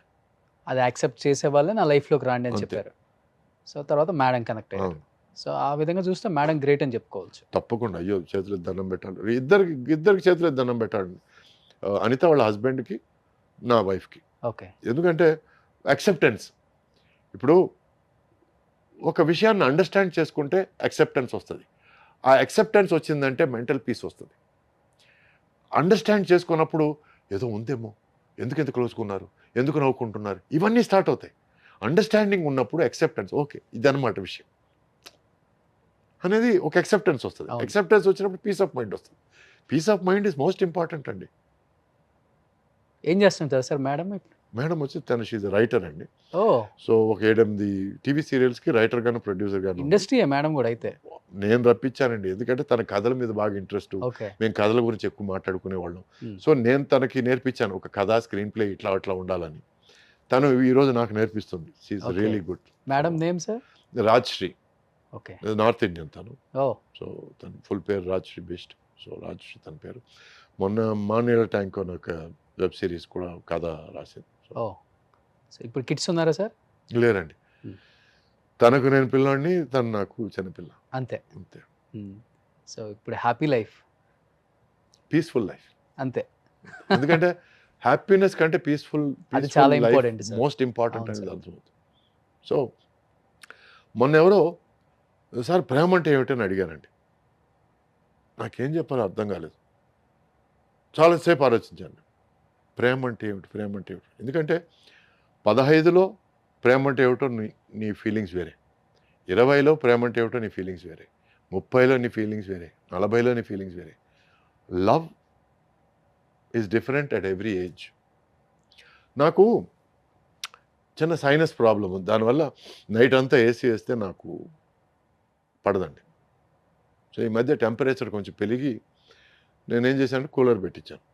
ఆ కూలర్ ఏదో ప్రాబ్లం వచ్చి, మోటార్ ఏదో ప్రాబ్లం వచ్చి కూలర్ ఆగింది. సో సరే పక్క రూమ్లోంచి టేబుల్ ఫ్యాన్ తీసుకొచ్చి పెట్టాము. అది సరిపోలేదని చెప్పి షూటింగ్ తీసుకెళ్ళి చిన్న ఫ్యాన్, ఒక 10-inch ఫ్యాన్, అది ఇటు సైడు, మామూలు ఫ్యాన్ ఇటు సైడ్ పెట్టుకున్నాం. ఇదంతా అవుతుంది. మధ్యలో సడన్గా దొరికాడు కూలర్ రిపేర్ చేసే అతను.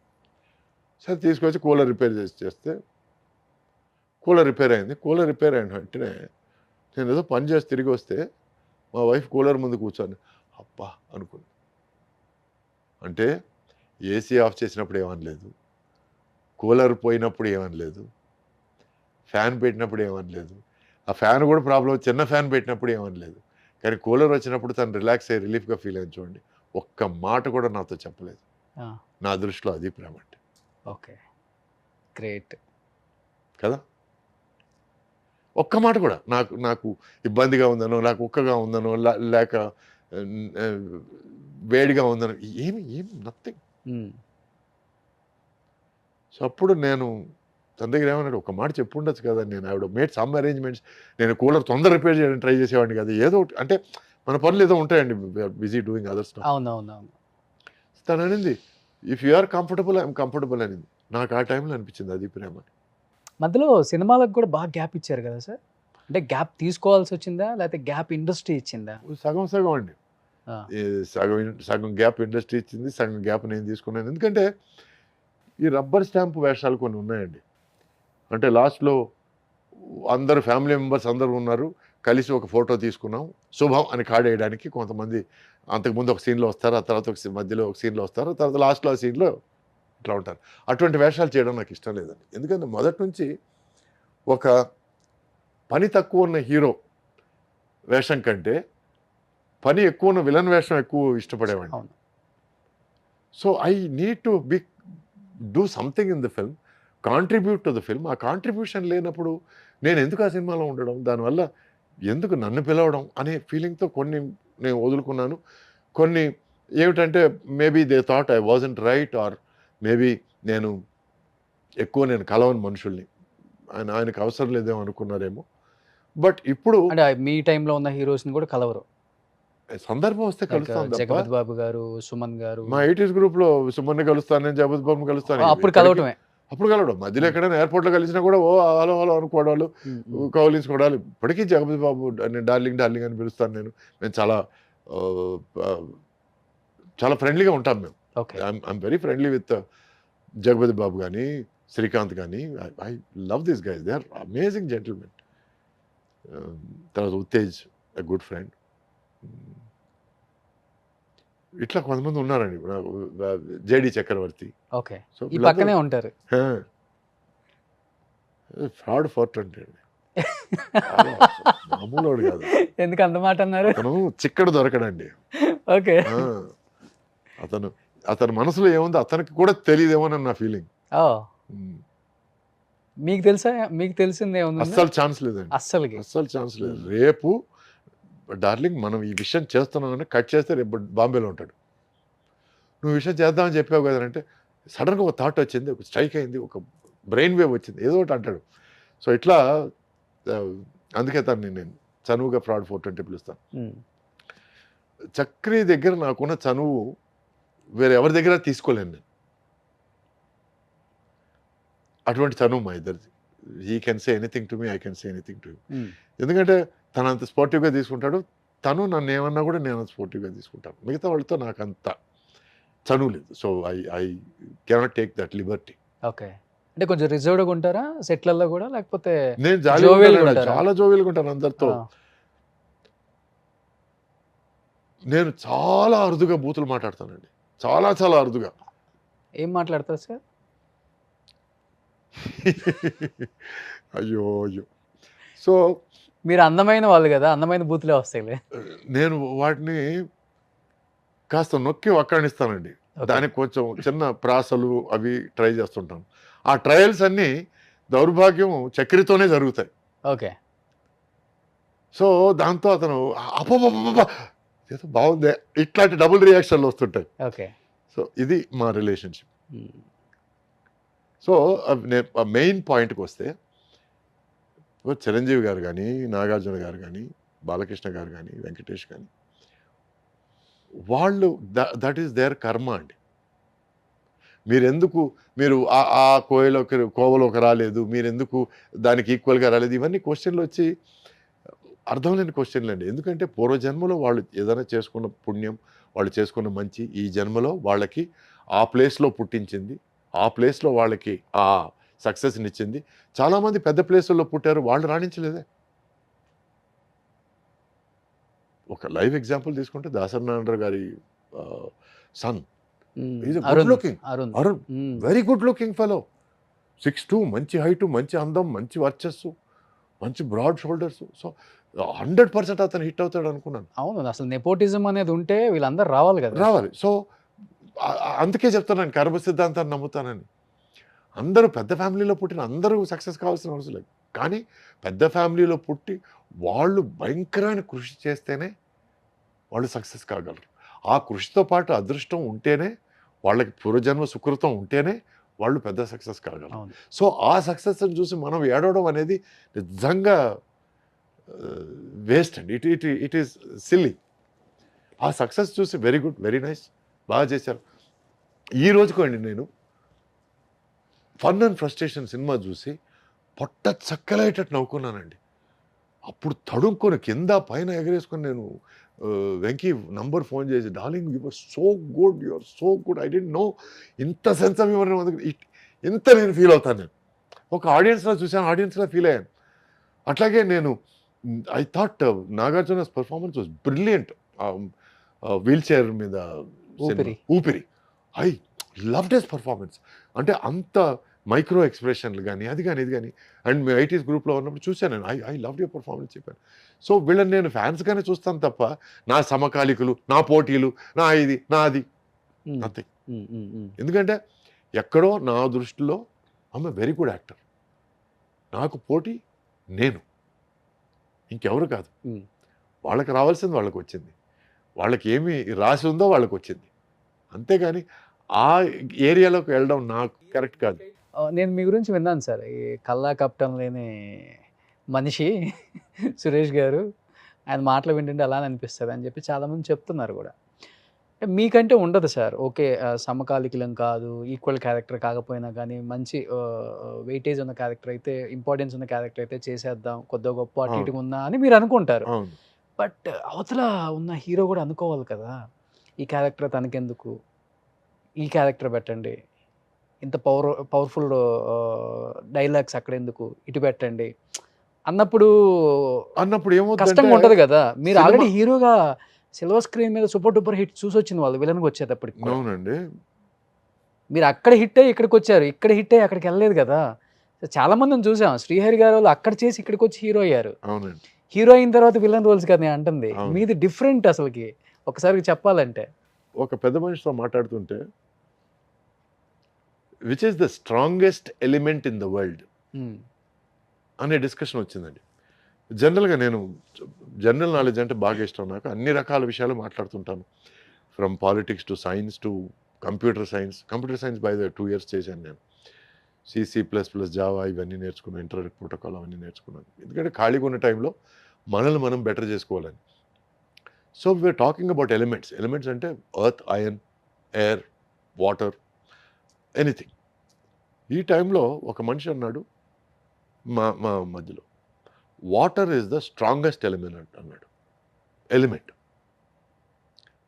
ఎందుకు? వాటర్ ఇస్ ఫ్లూయిడ్ కదా, that's why it's the strongest అన్నాడు. నీళ్లు అనేది ఒడ్డున ఉన్న ఎంత గట్టి రాయినైనా సరే ఇసుక చేసేయగలదు. ఎంత గట్టి ఇనుమునైనా సరే హ్మ్. రస్ట్తో దాన్ని కరిగించేయగలదు. అట్ ద సేమ్ టైం చిన్న దారి దొరికితే చాలు వెళ్ళిపోతుంటుంది అది. And you can't control water. Okay. Tsunami వచ్చినప్పుడు ఎవరు ఏం కంట్రోల్ ఎవరేం చేయగలరు? చేయలేదు. అట్ ద సేమ్ టైం ఆ నీరే మీకు లైఫ్ ఇస్తుంది. I would rather be water అండి. మనకిచ్చిన దారిలో అలా వెళ్ళిపోవడం తప్ప మనం ఎక్కువ ఢీకొండాలు, ఎదుర్కోవడాలు అవన్నీ I don't want to be విన్నప్పుడు కొంచెం ఫీల్ ఇన్ఫ్లెక్సిబుల్. అవుతుంటారా? ఫీల్ అవుతుంటారు. ఏదండి? ఏదన్నా విన్నప్పుడు. హా. సరే ఇలా ఇలా అన్నారు, ఇలా అనుకుంటున్నారు, ఇది ఎందుకు అన్నారు, ఆయన ఎందుకు అన్నారు అన్నప్పుడు కొంచెం ఫీల్ అవుతుంటారా? ఇండస్ట్రీలో కామన్ కదా ఇవి. ఏమండి, ఒక మనిషి ఇతని డైలాగ్ కట్ చేయండి అని అన్నాడు అనుకోండి, ఆ డైలాగ్ వల్ల దానివల్ల 4 నవ్వులో లేకపోతే 4 మంచి రియాక్షన్లో పడ్డాయనుకోండి, అది వద్దు అని ఆ హీరో కానీ ఆ ఇంపార్టెంట్ క్యారెక్టర్ కానీ అన్నాడంటే అతని మూర్ఖత్వాన్ని అనుకోవాలి తప్ప దానివల్ల సినిమాకే దెబ్బ తప్ప. అలా ఆలోచిస్తారు అలా మీరు దాన్ని ఆలోచిస్తాను. కూడా. ఓకే. ఎందుకంటే it is about the end result. నేను మనస్ఫూర్తిగా చెప్తున్నాను, నేను సినిమాలో హీరోగా యాక్ట్ చేసినప్పుడు అండి నాకు గ్రేటెస్ట్ రెస్పెక్ట్ బ్రహ్మానందం గారంటే. నాకు తెలిసి 1-2 సినిమాల్లో 1 సీను 2 సీనుల్లో బ్రహ్మానంద గారికి డైలాగ్ లేకపోతే నేను డైరెక్టర్ దగ్గరికి వెళ్ళి, సార్ బ్రహ్మానంద గారికి ఏమైనా డైలాగ్ ఇవ్వండి సార్, ఎందుకంటే కొంచెం సీను కొంచెం సెమీ సీరియస్గా వెళ్తుంది, దాన్ని లాస్ట్లో ఏదైనా బ్రహ్మానంద గారికి ఒక చిన్న జోక్ ఇస్తే ఆ సీన్ కొంచెం డైల్యూట్ అయ్యి ఒక పక్కన ఒక చిన్న నవ్వు ఆ తర్వాత చేంజ్ ఓవర్కి బాగుంటుంది అని అడ్వైస్, గాడ్ ప్రామిస్ చెప్తున్నారు, అడ్వైస్ ఇచ్చిన పరిస్థితి ఉంది. కొంతమంది డైరెక్టర్లు తీసుకున్నారు, కొంతమంది డైరెక్టర్లు తీసుకోలేదు. But I believe give respect to the talent. ఒక మంచి కమెడియన్ తీసుకొని అతన్ని పక్కన నీ సీన్లో వేసుకొని నువ్వే పంచ్ డైలాగులు వేస్తుంటే అతన్ని పెట్టుకోవడం కారణమే ఉంది, అతని టాలెంట్ నువ్వు దోచేసుకోవడం కారణమే ఉంది. నువ్వు చేసే పంచ్ డైలాగ్ ఒక 4లో రెండే పండొచ్చు, బట్ అతను పంచ్ డైలాగ్ వేసాడంటే 4 పండుతాయి. 200%. దానివల్ల సినిమా హెల్ప్ అవుతుంది. నువ్వు సినిమాని చెడపడానికి ప్రిపేర్ అయ్యావు అనుకో నీ సొంత డబ్బాల కోసం, then it's your bad luck. ఇంకో విషయం చెప్తున్నాను, నువ్వు చేసే ప్రతి విషయం నీకు ఫ్యూచర్లో నీకు ఎఫెక్ట్ అవుతుంది. ఈరోజు తెలియకపోవచ్చు, బట్ నాకు తెలిసి కొంతమంది ఈ కమెడియన్స్ని తొక్కేయడాలు, ఈ విలన్ని తొక్కేయడాలు అది చేసి వాళ్ళ ట్రావెల్ ఎక్కువ నేను చూడలేదు. ఎందుకంటే నువ్వు సినిమాను కాంప్రమైజ్ అయ్యావు అనుకో, నువ్వు సినిమా ఏమైపోయినా పర్లేదు అనుకున్నావు అనుకో, నిన్నెవ్వరూ క్షమించరు, నువ్వు బాగుపడవు. సినిమా బాగుండాలి. నువ్వేం చేసినా ఎవరేం చేసినా సినిమా ఆడాలి. సినిమా ఆడితే ఆ ప్రొడ్యూసర్ అనేవాడు బాగుపడతాడు, వాడు ఇంకో 4 సినిమాలు తీయగలుగుతాడు. ఓ సినిమా ఆడితే డైరెక్టర్ అనేవాడికి 4 సినిమాలు వస్తాయి, సినిమా ఆడితే హీరో అనేవాడికి 4 సినిమాలు వస్తాయి. ఆ క్యారెక్టర్ ఆర్టిస్ట్ అందరూ సార్ మేము హిట్ సినిమాలో ఉన్నాం సార్ అని చెప్పుకొని తిరుగుతారు. సో ఒక హిట్ సినిమా వల్ల చాలా చాలా ద క్రూ, ద క్రాఫ్ట్, ఎంతోమంది వర్కర్స్, 24 యూనియన్స్ అందరూ బతుకుతారు హిట్ సినిమా వల్ల. ఒక డైరెక్టర్ క్యాజువల్గా లైట్ మ్యాన్తో ఏదో మాట్లాడుతూ సడన్గా తిరిగి ఆ సినిమా చూసావా బాగుందన్నారు అని అంటే, సార్ సూపర్ హిట్ సార్, ఆ సినిమాలో నేను పనిచేశాను సార్ అన్నాడు. అరే ఆ సినిమాలో పనిచేసావా, సినిమా సూపర్ హిట్టా, అయితే మన సినిమా కూడా సూపర్ హిట్టే.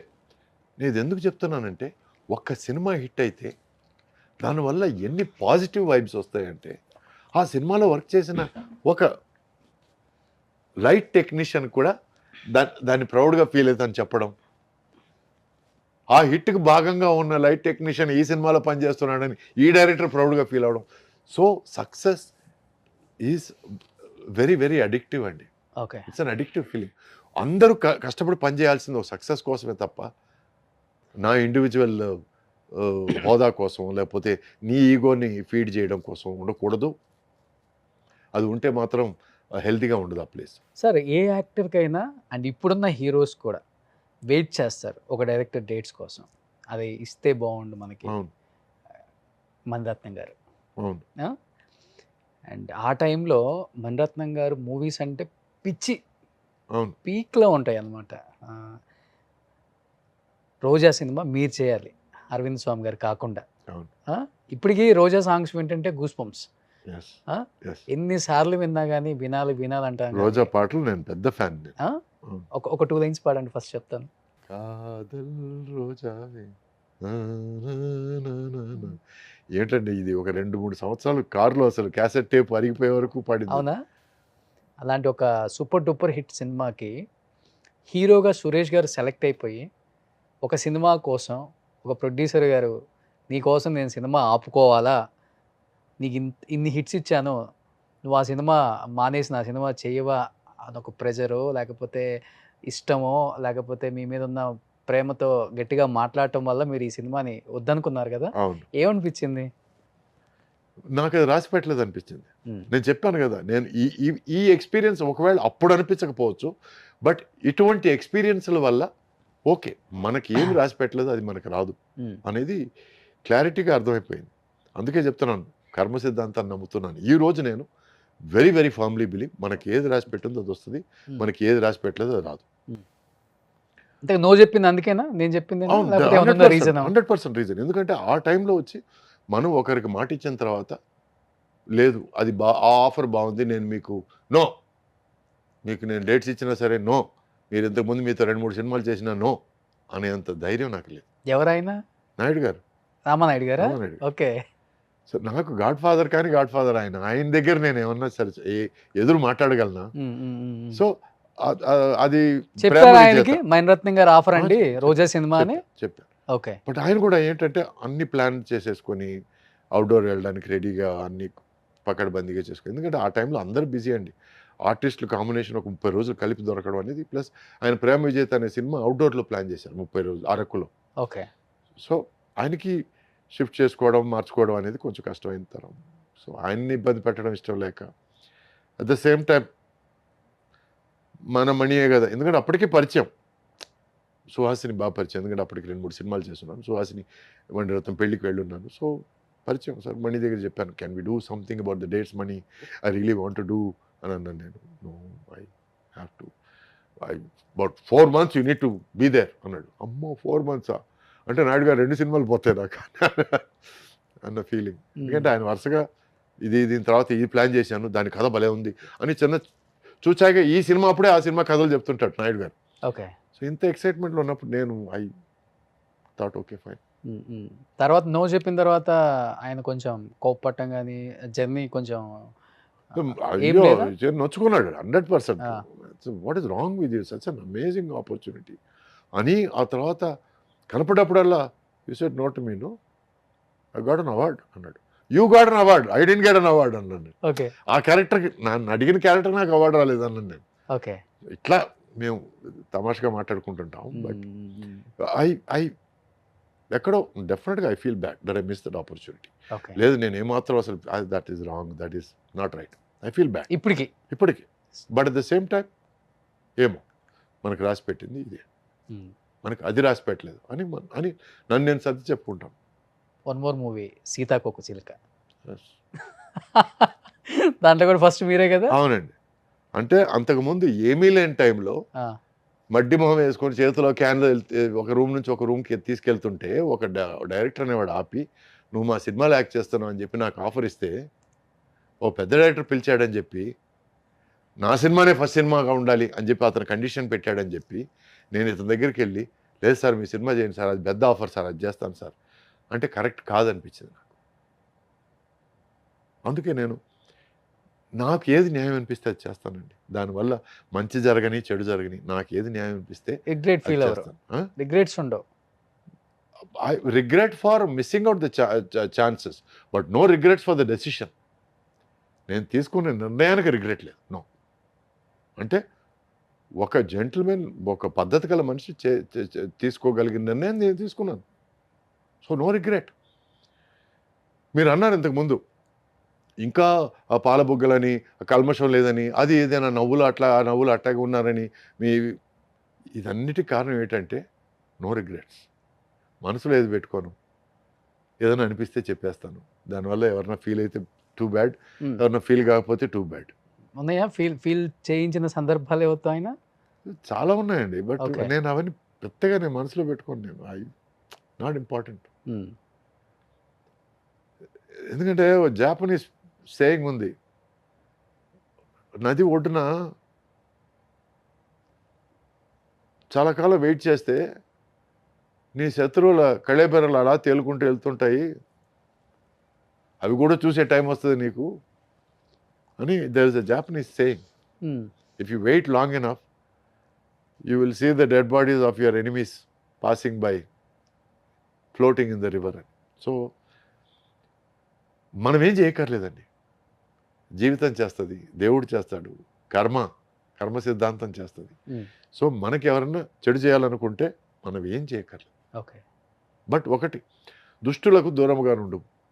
ఒక మనిషి వల్ల లిటిగేషన్ ఉంది, ప్రాబ్లం ఉంది, అతను నిన్ను వాడేసుకోవడానికి ట్రై చేస్తాడు, లేకపోతే ఇతను ఛాన్స్ ఉన్నా లేకపోయినా అబద్ధాలు చెప్పేస్తాడు మీతో అని అన్నప్పుడు వాళ్ళ నుంచి కొంచెం దూరంగా ఉండడానికి ట్రై చేస్తాడు. ఎందుకు? సో ఇంకొక movie 4 స్తంభాలాట, 3 super duper hits. Naresh thanks చెప్పాలి, అరవింద్ స్వామి థ్యాంక్స్ చెప్పాలి, కార్తిక్ థ్యాంక్స్ చెప్పాలి. ఓకే. అసలు ఆ పాటలు ఇప్పటికి కూడా మర్చిపోలేము. అవును, మంచి చాలా మంచి సినిమా. ఆ సినిమా కూడా నేను 2-3 సార్లు చూశాను నేను. అది నాకు నచ్చిన సినిమా. అండ్ నరేష్ మంచి మిత్రుడు, అండ్ ఆ ఆపర్చునిటీని బాగా ఉపయోగించుకున్నాడు. So it's good for him, very good. Karthik touch లోనే ఉన్నారా ఇంకా? ఎస్. ఓకే. తను అజ్ఞాతవాసి అండి, సడన్ గా 6 నెలలు ఎక్కడ ఉంటాడో తెలియదు, నెంబర్ మార్చేస్తారు వెంటనే. దొరకడు, చిక్కడు. అవును అవును. సో దొరికినప్పుడు మాత్రం మనస్ఫూర్తిగా మాట్లాడుకుంటాం. లాస్ట్ లో ఓం అనే సినిమా మీ ఇద్దరం కలిసి చేసాం. అవును, కళ్యాణ్ రామ్ గారు. అవును, కళ్యాణ్ రామ్ గారి cinema. It was a lovely experience. దాంట్లో మాతో పాటు హీరోయిన్ కూడా ఉంది.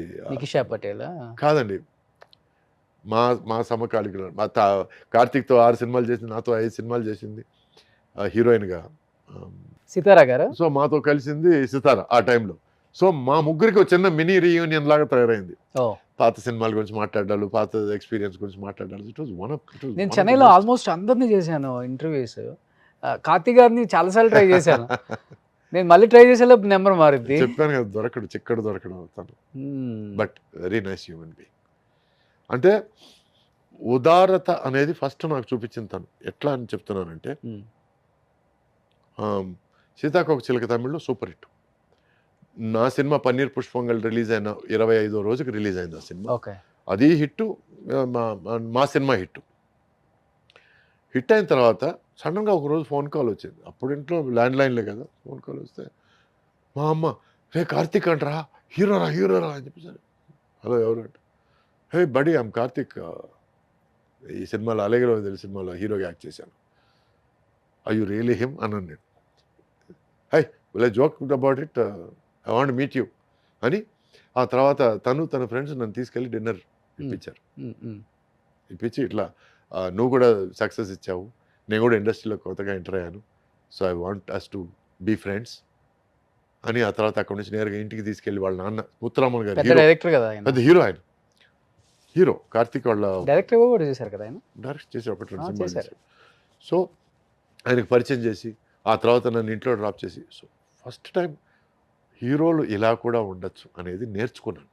ఓకే, అలానే ఉండేవాళ్ళు మీ టైం. ఎస్, అంటే ఇవన్నీ ఒక్కొక్కరి మంచి స్వభావాల వల్ల, ఒక్కొక్కరి మంచి గుణగణాల వల్ల నేర్చుకోవడం జరిగింది. అప్పటి నుంచి నేను I try to return the favour, I try to do the same thing.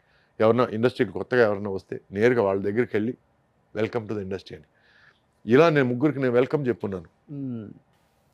పక్కన నాయుడు గారి షూటింగ్ ఏదో జరుగుతుంది, నేను నేరుగా వెళ్ళి మహేష్ బాబుని మీట్ అయ్యి welcome to industry, me father మా ఫాదర్తో సినిమా చేశారు, మీ ఫాదర్ ఫ్యాన్ నేను, so I'm very happy that you come in to the industry, all the best అని చెప్పి వచ్చేసాను.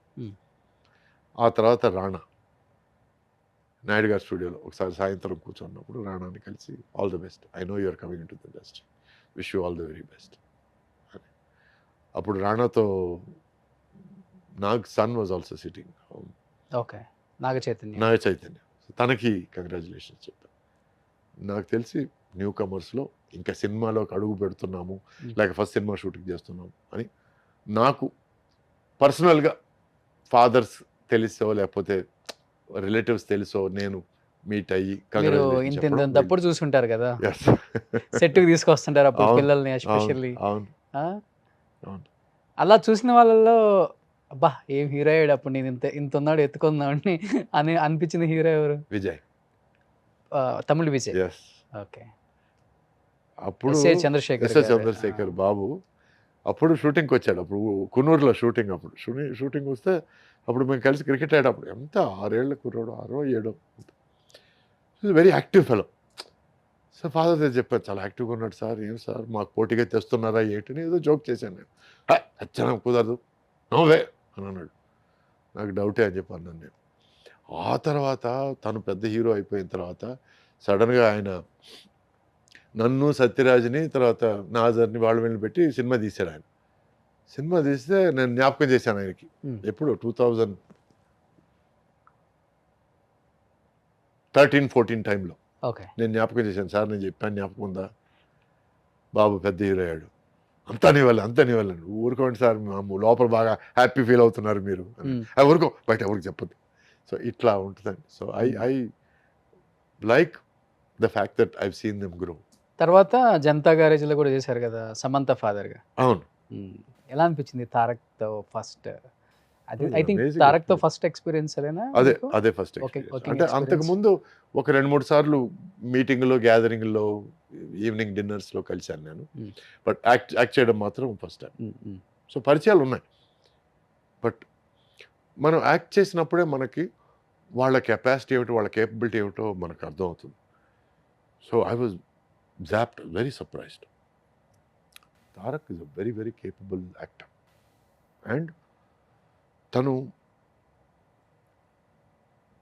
సినిమాని అర్థం చేసుకున్నాడు. ఈ క్యారెక్టర్ ఈ డైలాగ్ చెప్తే ఈ డైలాగ్లో ఈ పోర్షన్లో పంచ్ ఉంది, ఈ డైలాగ్ని ఫుల్గా చెప్పాలి, హాఫ్ చెప్పి వదిలేస్తే సరిపోదు. ఇట్లా ఒక సీన్లో అందరి డైలాగులు తన మైండ్లో ఉంటాయి. ఇది చాలా రేర్గా చూశాను నేను.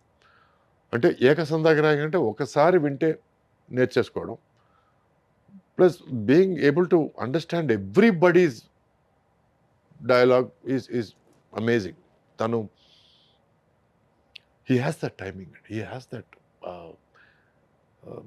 నేను ఫంక్షన్లో కూడా చెప్పాను, తను కారణ జన్ముడు అని. So he is that, he is something very special. అంటే ఎస్పెషల్లీ తారక్ గురించి వింటుంటాం, ఆయనతో వర్క్ చేసిన చాలామంది ఆర్టిస్టులు మా షోలకు వస్తుంటారు కాబట్టి, వాళ్ళ తాతగారి జనరేషన్లో ఉన్న హీరోస్ అన్నా, ఆర్టిస్టులు అన్నా, వాళ్ళ బాబాయ్ గారి జనరేషన్లో ఉన్న హీరోలు, ఆర్టిస్టులు అన్నా కానీ ఇప్పుడు వాళ్ళతో వర్క్ చేయడానికి వస్తారు కదా, ఒక ఫాదరో, ఒక తాతో, ఒక బాబాయో, ఆఫ్ స్క్రీన్ ఒక సొంత బిడ్డలాగే ట్రీట్ చేస్తారు ఆయన. ఆ మాట్లాడటం కానీ, ఆ ప్రేమ కానీ ఇంత కూడా తగ్గదు. ఆమె స్టార్, రెస్పెక్ట్, ఆమె బిగ్ స్టార్, ఆమె పాన్ ఇండియా స్టార్, ఇలా ఉండదు. డెఫినెట్గా మంచి మర్యాద. ఒక మనిషిని చూస్తే జనరల్గా కమెంట్ ఇస్తారు, అతనికి మంచి మర్యాద బాగుందండి అని. ఉమ్, దానికి తార్కాణం తారక్ ఓకే. రెస్పెక్ట్ ఇచ్చి మాట్లాడతారు. Hmm. అంటే ఈరోజు ఎవరో తెలీదు, ఏమిటో తెలీదు, ఒక సినిమా ఆడి ఉంటుంది, రెండో సినిమా సుమారుగా ఆడి ఉంటుంది, మూడో సినిమా ఆడి ఉండదు, మొత్తం ఇండస్ట్రీ అంతా తన చేతిలో ఉన్నట్టు మాట్లాడేవాళ్ళు ఉన్నారు. చూసుంటారు కూడా. యువ హీరోలు కానీ లేదు, ఒక 2 సినిమాలు కమెడియన్గా యాక్ట్ చేసి మూడో సినిమా హీరో అయిపోగానే ఈరోజు నేను హీరో అయినందుకు చాలా హ్యాపీగా ఉన్నాను. హీరో అనేది బాధ్యత అండి, అది క్రెడిట్ కాదు. హీరో అనేది బాధ్యత, బరువు హీరో కూడా. అనేది బరువు, హీరో ఆ. అనేది ముళ్ళ కిరీటం. అంటే సినిమాను నువ్వు నడిపించాలి, నీ నడకని ఆడియన్స్ ఫాలో చేయాలి, నువ్వు పడితే వాళ్ళు పడ్డట్టు ఫీల్ అవ్వాలి, నువ్వు గెలిస్తే వాళ్ళు గెలిచినట్టు ఫీల్ అవ్వాలి, అదే హీరో అంటే. సో అది అందరి వల్ల మోయడం కుదరదండి. దానికి తార్కాణం ఏంటంటే మగధీరాలో రామ్ చరణ్, లేక పుష్పలో అల్లు అర్జున్, వాళ్ళు ఫీల్ అయితే మనం ఫీల్ అయ్యాం, వాళ్ళు గెలిస్తే మనం గెలిచినట్టు ఫీల్ అయ్యాం. So that is the highs and lows that they can make you feel, that they must make you feel. వాళ్ళు హీరోలు అంటే. సూపర్. అవునా కదా? Exactly sir. సో మొన్న పడిన వర్షంలో ఈరోజు మొలిసిన మష్రూమ్ నువ్వు, ఇంకా చాలా ఉంది జీవితం చూడడానికి. అప్పుడే ఏదో చూసేసినట్టు మాట్లాడితే మనం విని ఊరుకోవడం తప్ప మనం ఏం నిజంగా చేయలేం. మన హీరోస్ అంతా గ్రేట్. అందుకే వాళ్ళు ఎక్కడ కూడా అది ఆ బ్యాగేజ్ ని లేదు, డెఫినెట్గా లేదు. నేను రియూనియన్కి అన్నయ్య ఇంటికి వెళ్ళినప్పుడు, చిరంజీవి గారి ఇంటికి వెళ్ళినప్పుడు రామ్ చరణ్ ఎంత ఆప్యాయంగా అంకుల్ అంకుల్ అని పిలిచాడంటే నాకు కారిపోయాను నేను అసలు. ఇన్ని hit కరిగిపోయారా? ఇచ్చాడు. ఆ? కరిగిపోయారా? టోటల్గా కరిగిపోయాను నేను, కారిపోయాను రాంగ్ వర్డ్ ఇది. అందుకనే ఆ, రామ్ కరిగిపోయారు చరణ్ బాగా. నన్ను అంకుల్ అంకుల్ అని ఆప్యాయంగా పిలిచి ఏదైనా తింటారు అంకుల్, నేను ప్లేట్లో పెట్టి తీసుకురాగలను అంకుల్, లేట్ అయిపోయింది కదా అంకుల్ అంటుంటే, this is such a big star, such a big personality. He still behaving like Chiranjeevi గారి son, he still behaving like you know మా ఫాదర్ టైంలో పెద్ద ఆయన, ఈయనకి మర్యాద ఇవ్వాలి. I really love. చాలా రేర్, తక్కువ అనుకుంటా చాలా అంటే పెంపకం అండి, అంత మంచి పెంపకం. Upbringing is so good, so nice. So felt really nice. I think మీరు కూడా ఒక ఇయర్ లో 18-20 సినిమాలు రిలీజ్ అయిన సందర్భాలు కూడా చూసాం. అవునండి, చాలా చూసారు మీరు కూడా గోల్డెన్ ఆరా. అవును. అంటే the biggest number of movies in a year was 18. అది నేను ఒకే సంవత్సరంలో ఒకే సంవత్సరం 18 సినిమాలు. ఒకే సంవత్సరం. నేను చెప్పాను కదా, అది పెళ్ళైన కొత్తలో మార్నింగ్ ఒక షిఫ్ట్, మధ్యాహ్నం ఒక షిఫ్ట్, నైట్ ఒక షిఫ్ట్, మిడ్ నైట్ షిఫ్ట్ మళ్ళీ. సో మార్నింగ్ 4 గంటలకు ఇట్లా వచ్చేవాళ్ళు ఇంటికి. అప్పుడు ఎక్కడ సరే హెల్త్ ఇష్యూస్ ఏం వచ్చేవి కదా? వచ్చింది నాకు. ఆ తర్వాత ఆ సంవత్సరం తర్వాత జాండీస్ వచ్చి ఒక 2 నెలలు నేను బాగా బాధపడ్డాను. అప్పటి వరకు నా డేట్స్ చూసుకునేది మా నాన్నగారు, ఓకే. అప్పటి తర్వాత నుంచి డేట్స్ చూసుకునేది నేను. ఎందుకంటే వచ్చినప్పుడల్లా లక్ష్మి ఇంటికి వచ్చింది, లక్ష్మి ఇంటికి వచ్చిందని కథ సరిగ్గా తెలియకుండా, క్యారెక్టర్ సరిగ్గా తెలియకుండా అన్నీ ఒప్పేసుకోవడం వల్ల నేను అన్ని సినిమాలు చేయాల్సి వచ్చింది. అన్ని సినిమాలు చేయడం కూడా కరెక్ట్ కాదు. ఎందుకంటే పద్ధతిగా ఈ కథ బాగుంది, ఈ కథ మనకి బాగుంటుంది, ఈ కథ మనం రాణించగలం, ఈ కథను మనం హిట్ చేయగలం అనుకుంటే తప్ప మనం చేయకూడదండి. So after that I said daddy don't get involved. అప్పటి నుంచి నేను కొంచెం లిమిట్లో సినిమాలు చేయడం స్టార్ట్ చేశాను. సో ఎందుకంటే దానివల్ల మనశ్శాంతి పోద్ది, హెల్త్ పోద్ది. దానివల్ల మనం టెన్షన్ పడకూడని సినిమాల కోసం కూడా టెన్షన్ పడుతుంటాం. ఎందుకంటే ఆ సినిమా షూటింగ్లో ఎంటర్ అయిన వెంటనే ఎక్కడో అర్థమైపోయింది, ఓ ఇదేదో బ్యాడ్ సినిమా, ఇది ఆడదు అనే ఫీలింగ్ వచ్చేస్తుంది. వచ్చినప్పుడు దాని గురించి కూడా అయ్యో ఆ సినిమా ఆడితే బాగుండే, మనం ఉన్నాం కదా అనే ఫీలింగ్. అంటే ఎందుకని నాన్న కూడా అన్ని సినిమాలు ఒప్పుకోవడానికి రీజన్ ఏంటి? అంటే ఫైనాన్షియల్ గా కొన్ని సినిమాలు ప్రొడ్యూస్ చేసి కొంత చితికిపోయి ఇబ్బంది పడ్డారేమన్నా? దానివల్ల ఏమిటంటే మనం ఇంకొకరిని యాచించే పరిస్థితిలో ఉండకూడదు, మనం ఫైనాన్షియల్గా స్టేబుల్ అవ్వాలి, మనకి ఫైనాన్షియల్ స్టెబిలిటీ మోర్ ఇంపార్టెంట్. ఈరోజు ఉండే సినిమాలు రేపు ఉండకపోవచ్చు అని నా మీద అంత అపనమ్మకం అనమాట. ఎన్ని సినిమాలు తీశారు ప్రొడ్యూసర్గా? ఆయన 12-13 సినిమాలు చేశారు. ఓకే. డైరెక్టర్గా టోటల్గా ప్రొడ్యూసర్ అండ్ డైరెక్టర్ కలిపి మొత్తం కలుపుకుంటే ఒక 28 సినిమాలు చేశారు ఆయన. పెద్ద నెంబరే సార్.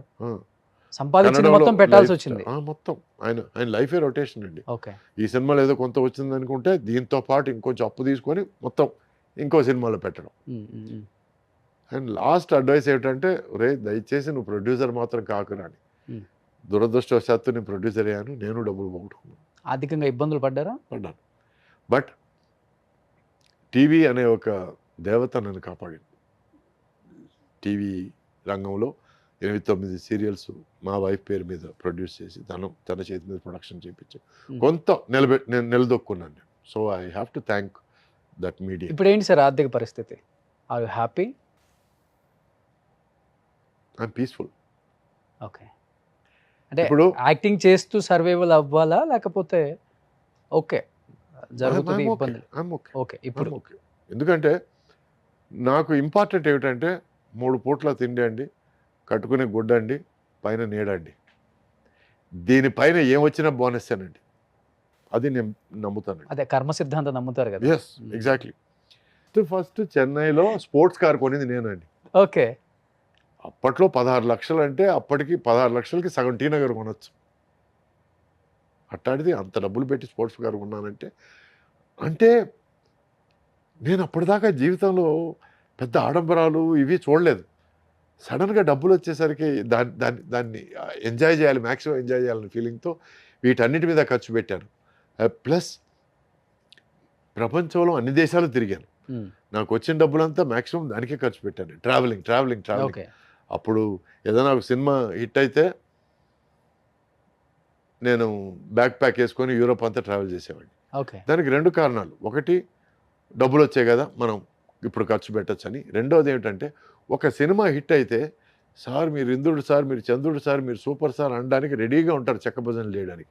వాళ్ళని అవాయిడ్ చేయడానికి నేను ట్రావెల్ చేసేవాడిని. ఓకే. చెప్పాను చెడు కదా. వ్యసనాలకి ఈజీగా ఉండేది మీకు అప్పుడు మీ టైంలో? అవును, అమ్మాయిలు చేరిపోయేవాళ్ళు. కావచ్చు, మందు కావచ్చు. ఏదన్నా అందుకే అవన్నీ నేను అవాయిడ్ చేశానండి. నేను Okay. నాకు ఏది వ్యసనం అవ్వకూడదు అనేది నా తాపత్రయం అండి. Everything has to be with in our control. Okay. అంతేగాని దాని కంట్రోల్లోకి మనం వెళ్ళిపోకూడదు అనేది నా అభిమతం. టుడే ఈరోజు నేను హెల్త్ కాన్షియస్ అయ్యాను. ఈరోజు తీసుకునే కొద్దిపాటి మందు కూడా కంప్లీట్గా స్టాప్ చేశాను. Oh. So my life is now I'm bringing it back on track. So back to the topic.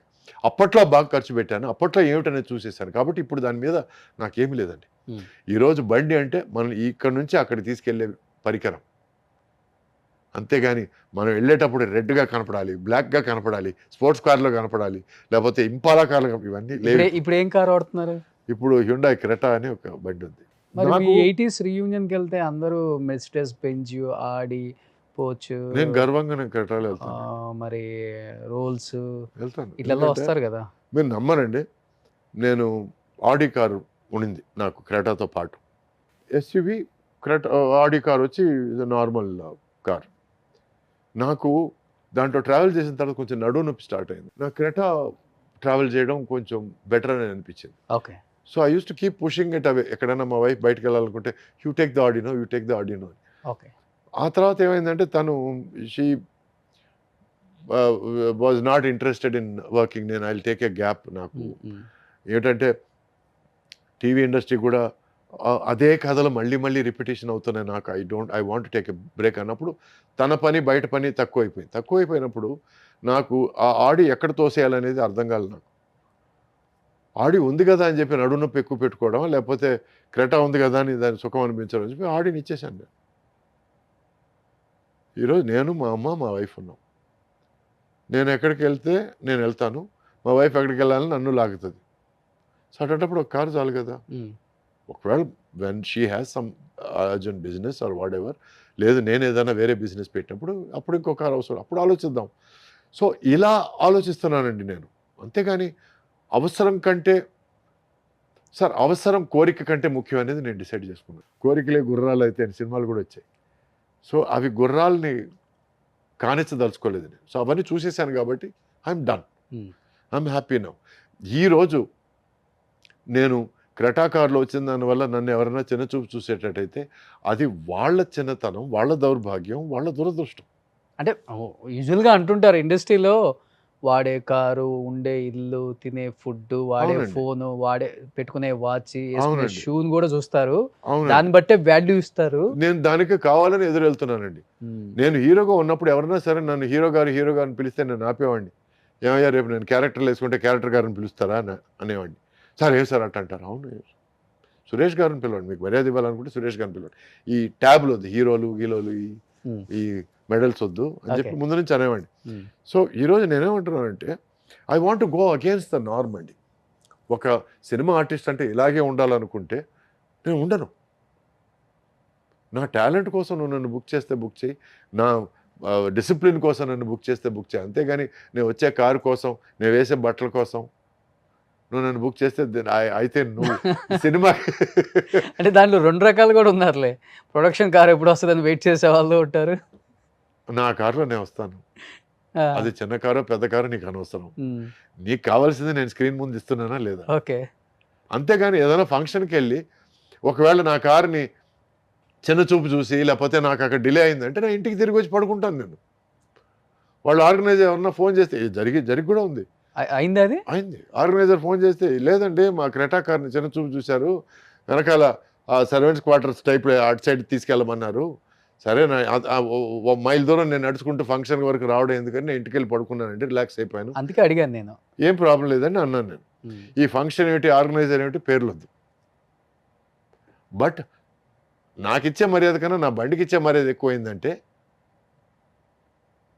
నాకు అటువంటి మర్యాద అక్కర్లేదు. I'm happy where I am. Hmm. నా ఇంట్లో నేను సద్దనం తిని పడుకోవడం నాకు హ్యాపీ. అంతేగాని ఈ డంబాలు, ఆడంబరాలు నాకు అనవసరం. I don't need it. Okay. I don't want it. హ్మ్. అండ్ నన్ను అలా తూకం వేసి మాట్లాడేవాళ్ళు నాకు అనవసరం అండి. ఎప్పుడైతే నువ్వు తూకాలేసినంత మాట్లాడతావో నాకు తెలిసి ఒక మనిషి ఎక్కడో క్లార్క్‌గా ఉండి, ఆ తర్వాత సినిమాలో అసిస్టెంట్ డైరెక్టర్‌గా ఉండి, ఆ తర్వాత సినిమాలో డైరెక్షన్ ఛాన్స్ కోసం ట్రై చేసి, ఆ తర్వాత హీరో అయ్యి, తర్వాత మొత్తానికి హీరో అయ్యాడు. తను నన్ను సారు, గారు, ఆ తర్వాత సురేష్ గారు, ఆ తర్వాత సురేష్, ఆ తర్వాత ఏయ్ సురేష్, ఆ తర్వాత రేయ్ అని వచ్చినప్పుడు నేను ఆపాను. ఉన్నారా అలాంటి వాళ్ళు గూడా? ఓహ్! ఇది సెకండ్ ఎపిసోడ్ గూడా చేయొచ్చు అయితే. నేను అన్నాను. నా దృష్టిలో రేయ్ అనేది బూతు. హ్మ్. నా లైఫ్‌లో ఎవరిని ఒరేయ్ అని పిలవను నేను. ఎందుకంటే అది కావాలని వాళ్ళని తక్కువ చేసి మాట్లాడడం. నా అసిస్టెంట్‌ని రేయ్ ప్రేమగా అని ఉండే పిలవను. ఫ్రెండ్స్ పిలుచుకోవచ్చు గానీ, అది వేరే విషయం. ఆ! ఒక అన్నోన్ వ్యక్తిని అసలు ఫ్రెండ్స్ బూతులు మాట్లాడుకోవచ్చండి. అది ప్రాబ్లమ్ హ్మ్. లేదండి. హ్మ్. బట్ అన్నోన్ వ్యక్తిని లేకపోతే నీ సమకాలీకుడిని ఒరేయ్ అని పిలవడం చాలా తప్పండి. తప్పది.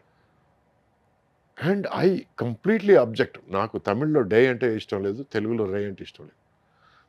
I don't like it. నేను వాడను. ఇంకోరు నా మీద వాడడం నాకు ఇష్టం లేదు. చర్రుమని లేస్తది నాకు. హీరోనే వాడారా మీ మీద? హ? మీ మీద ఏదన్నా హీరోనే వాడారా? లేకపోతే డైరెక్టరా? అదే చెప్పాను కదా! ఇలా అంచెలంచెలుగా మర్యాద మారుకుంటూ వచ్చి లాస్ట్‌లో రే వరకు వచ్చేసరికి నేను చెప్పాను. నువ్వు రే అంటే నేను బూతులు మాట్లాడాల్సి వస్తది. Stop it. నువ్వు ఎక్కడి నుంచి స్టార్ట్ అయ్యావో నాకు తెలుసు. So keep it at Suresh. నేను గారు కూడా అడగలేదు. సురేష్‌తో ఆపేయి. అంతకంటే చనువొద్దు అని చెప్పి నేను వెళ్ళిపోయాను అక్కడి నుంచి. ఓకే. ఎవరు ఏమిటి ఎందుకు? పెద్దగా కాంట్రోవర్షియల్ దిగరు గదా మీరు ఫస్ట్ నుంచి గూడా? మర్యాదగా చెప్తారు అంతే. పార్టీలకి వెళ్ళను. పార్టీలో తాగేసి పిచ్చి పిచ్చిగా బిహేవ్ చేయను. పిచ్చి పిచ్చిగా మాట్లాడను. నేను ఉన్న ఉనికి చాలా మందికి తెలీదు. ఒక స్టేజ్ తర్వాత నా 100 డేస్ ఫంక్షన్‌కి వెళ్ళడం ఆపేశాను. ఆడియో రిలీజ్ ఫంక్షన్‌లకి ఆపేశాను. ఎందుకు బాగున్న సినిమాలు వాటికవే ఆడుతాయి. మనమేమి నేను చేసిన సినిమా ఎలా ఉందంటే నా భూతో నా భవిష్యత్ ఇవన్నీ అనవసరం. సినిమా మాట్లాడాలి నేను కాదు. Hmm. So I always been about work talking, not me talking. Hmm. Hmm. నా పని మాట్లాడాలి.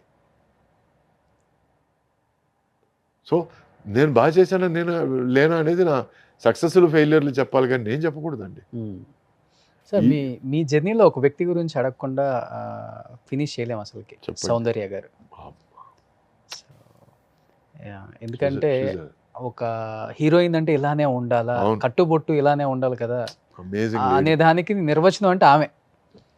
అమ్మోరు సినిమా నేను యాక్ట్ చేసేటప్పుడు ఆ అమ్మాయిని సెలెక్ట్ చేశారండి. మొత్తానికి మన శ్యామ్ ప్రసాద్ గారు వెళ్ళి బెంగుళూరు నుంచి సెలెక్ట్ చేసి తీసుకొచ్చారు. అప్పటికి యంగ్ గర్ల్. అప్పుడు 16 17 ఐఎమ్ నాట్ ష్యూర్. నేను ఏజ్ అడగను నేను అమ్మాయిని.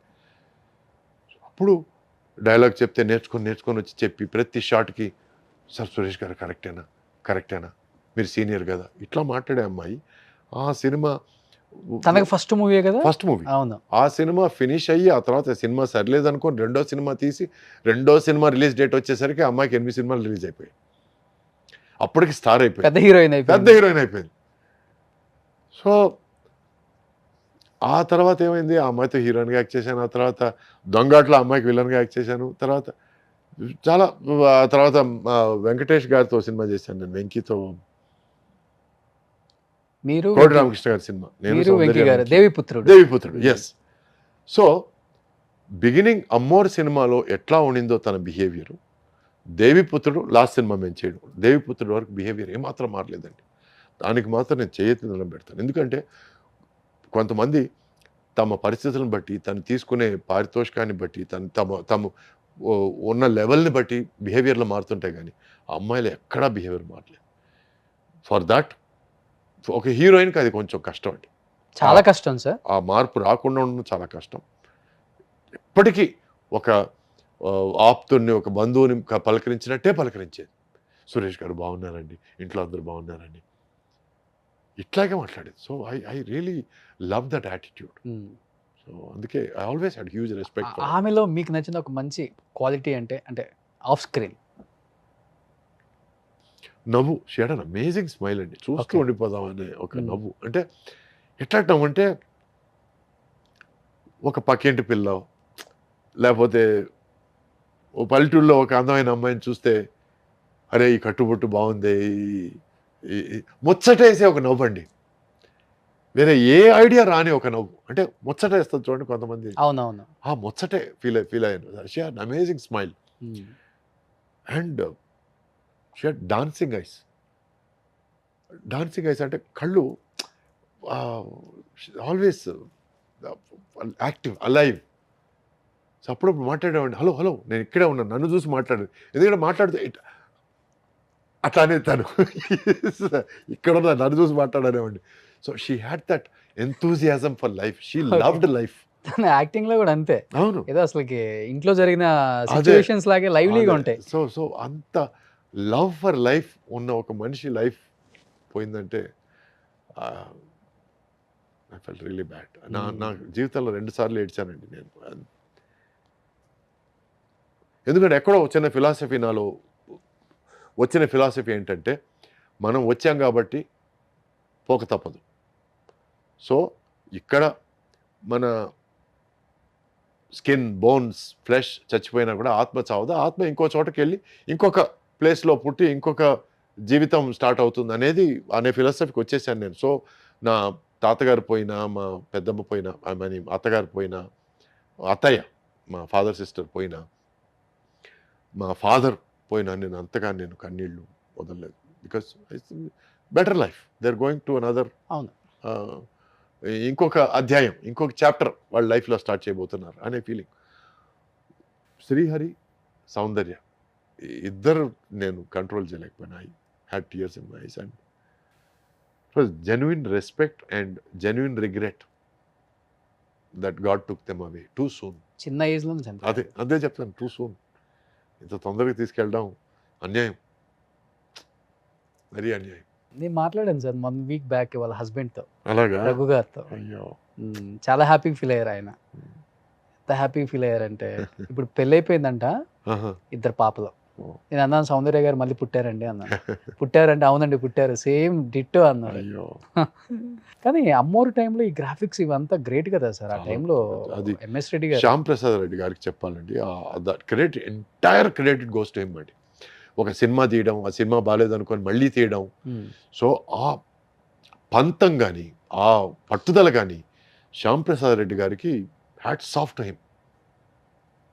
అమ్మారు క్రెడిట్ ఆయనదేనండి. సార్ మీ విషయంలో చూస్తే ఎవరితో కాంట్రవర్సీ ఉండదు, ఎవరితో గొడవ పెట్టుకోరు కదా. మరి ఒక హీరోయిన్తో ఏంటి ఆల్మోస్ట్ 10 సంవత్సరాలు మాట్లాడకుండా 10 హిట్లు కొట్టారంట. అయ్యా, ఎవరా హీరోయిన్? విజయశాంతి. విజయశాంతి గారు మీరా? మాట్లాడుకోదా? మాట్లాడుకోలేదు. ఎన్ని సంవత్సరాలు? ఈ రోజు ఆలోచిస్తే ఆల్మోస్ట్ 10 years. ఈ రోజు తిరిగి ఆలోచిస్తే ఎందుకు గొడవ పడ్డాం కూడా తెలియదు, మర్చిపోయాను నేను. బట్ ఆ తర్వాత మళ్ళీ కలిసి మాట్లాడుకున్నాం. బట్ ఎక్కడో మధ్యలో ఒక 2-3 తమిళ సినిమాలు, 2-3 తెలుగు సినిమాలు అయిపోయినాయి. మళ్ళీ కలిసి మాట్లాడుకునే టయానికి తను she became a superstar, lady superstar అంతా అయిపోయింది. ఓకే. అండ్ నేను బిజీగా నా సైడ్ బిజీగా ఉన్నాను. ఆ తర్వాత చాలా సందర్భాలు వచ్చాయి నాకు విజయశాంతి సినిమాలో యాక్ట్ చేయడం. నాకున్న ఫీలింగ్ ఏమిటంటే నేను విజయశాంతి కలిసి సినిమా చేయాలి కానీ విజయశాంతి సినిమాలో నేను ఉండకూడదని. మీకు అర్థమైందా? అర్థమైంది. ఎందుకంటే అప్పటికి తన సినిమాలో హీరోలది చాలా చిన్న పాత్ర అయిపోయింది. ఎక్కడో సాంగ్స్కి మాత్రం, ఎక్కడో లాస్ట్లో రావడం మాత్రం, అటువంటి లేడీ సూపర్ స్టార్. కాబట్టి నేను అటువంటి పాత్రలు నాకు రుచించలేదు.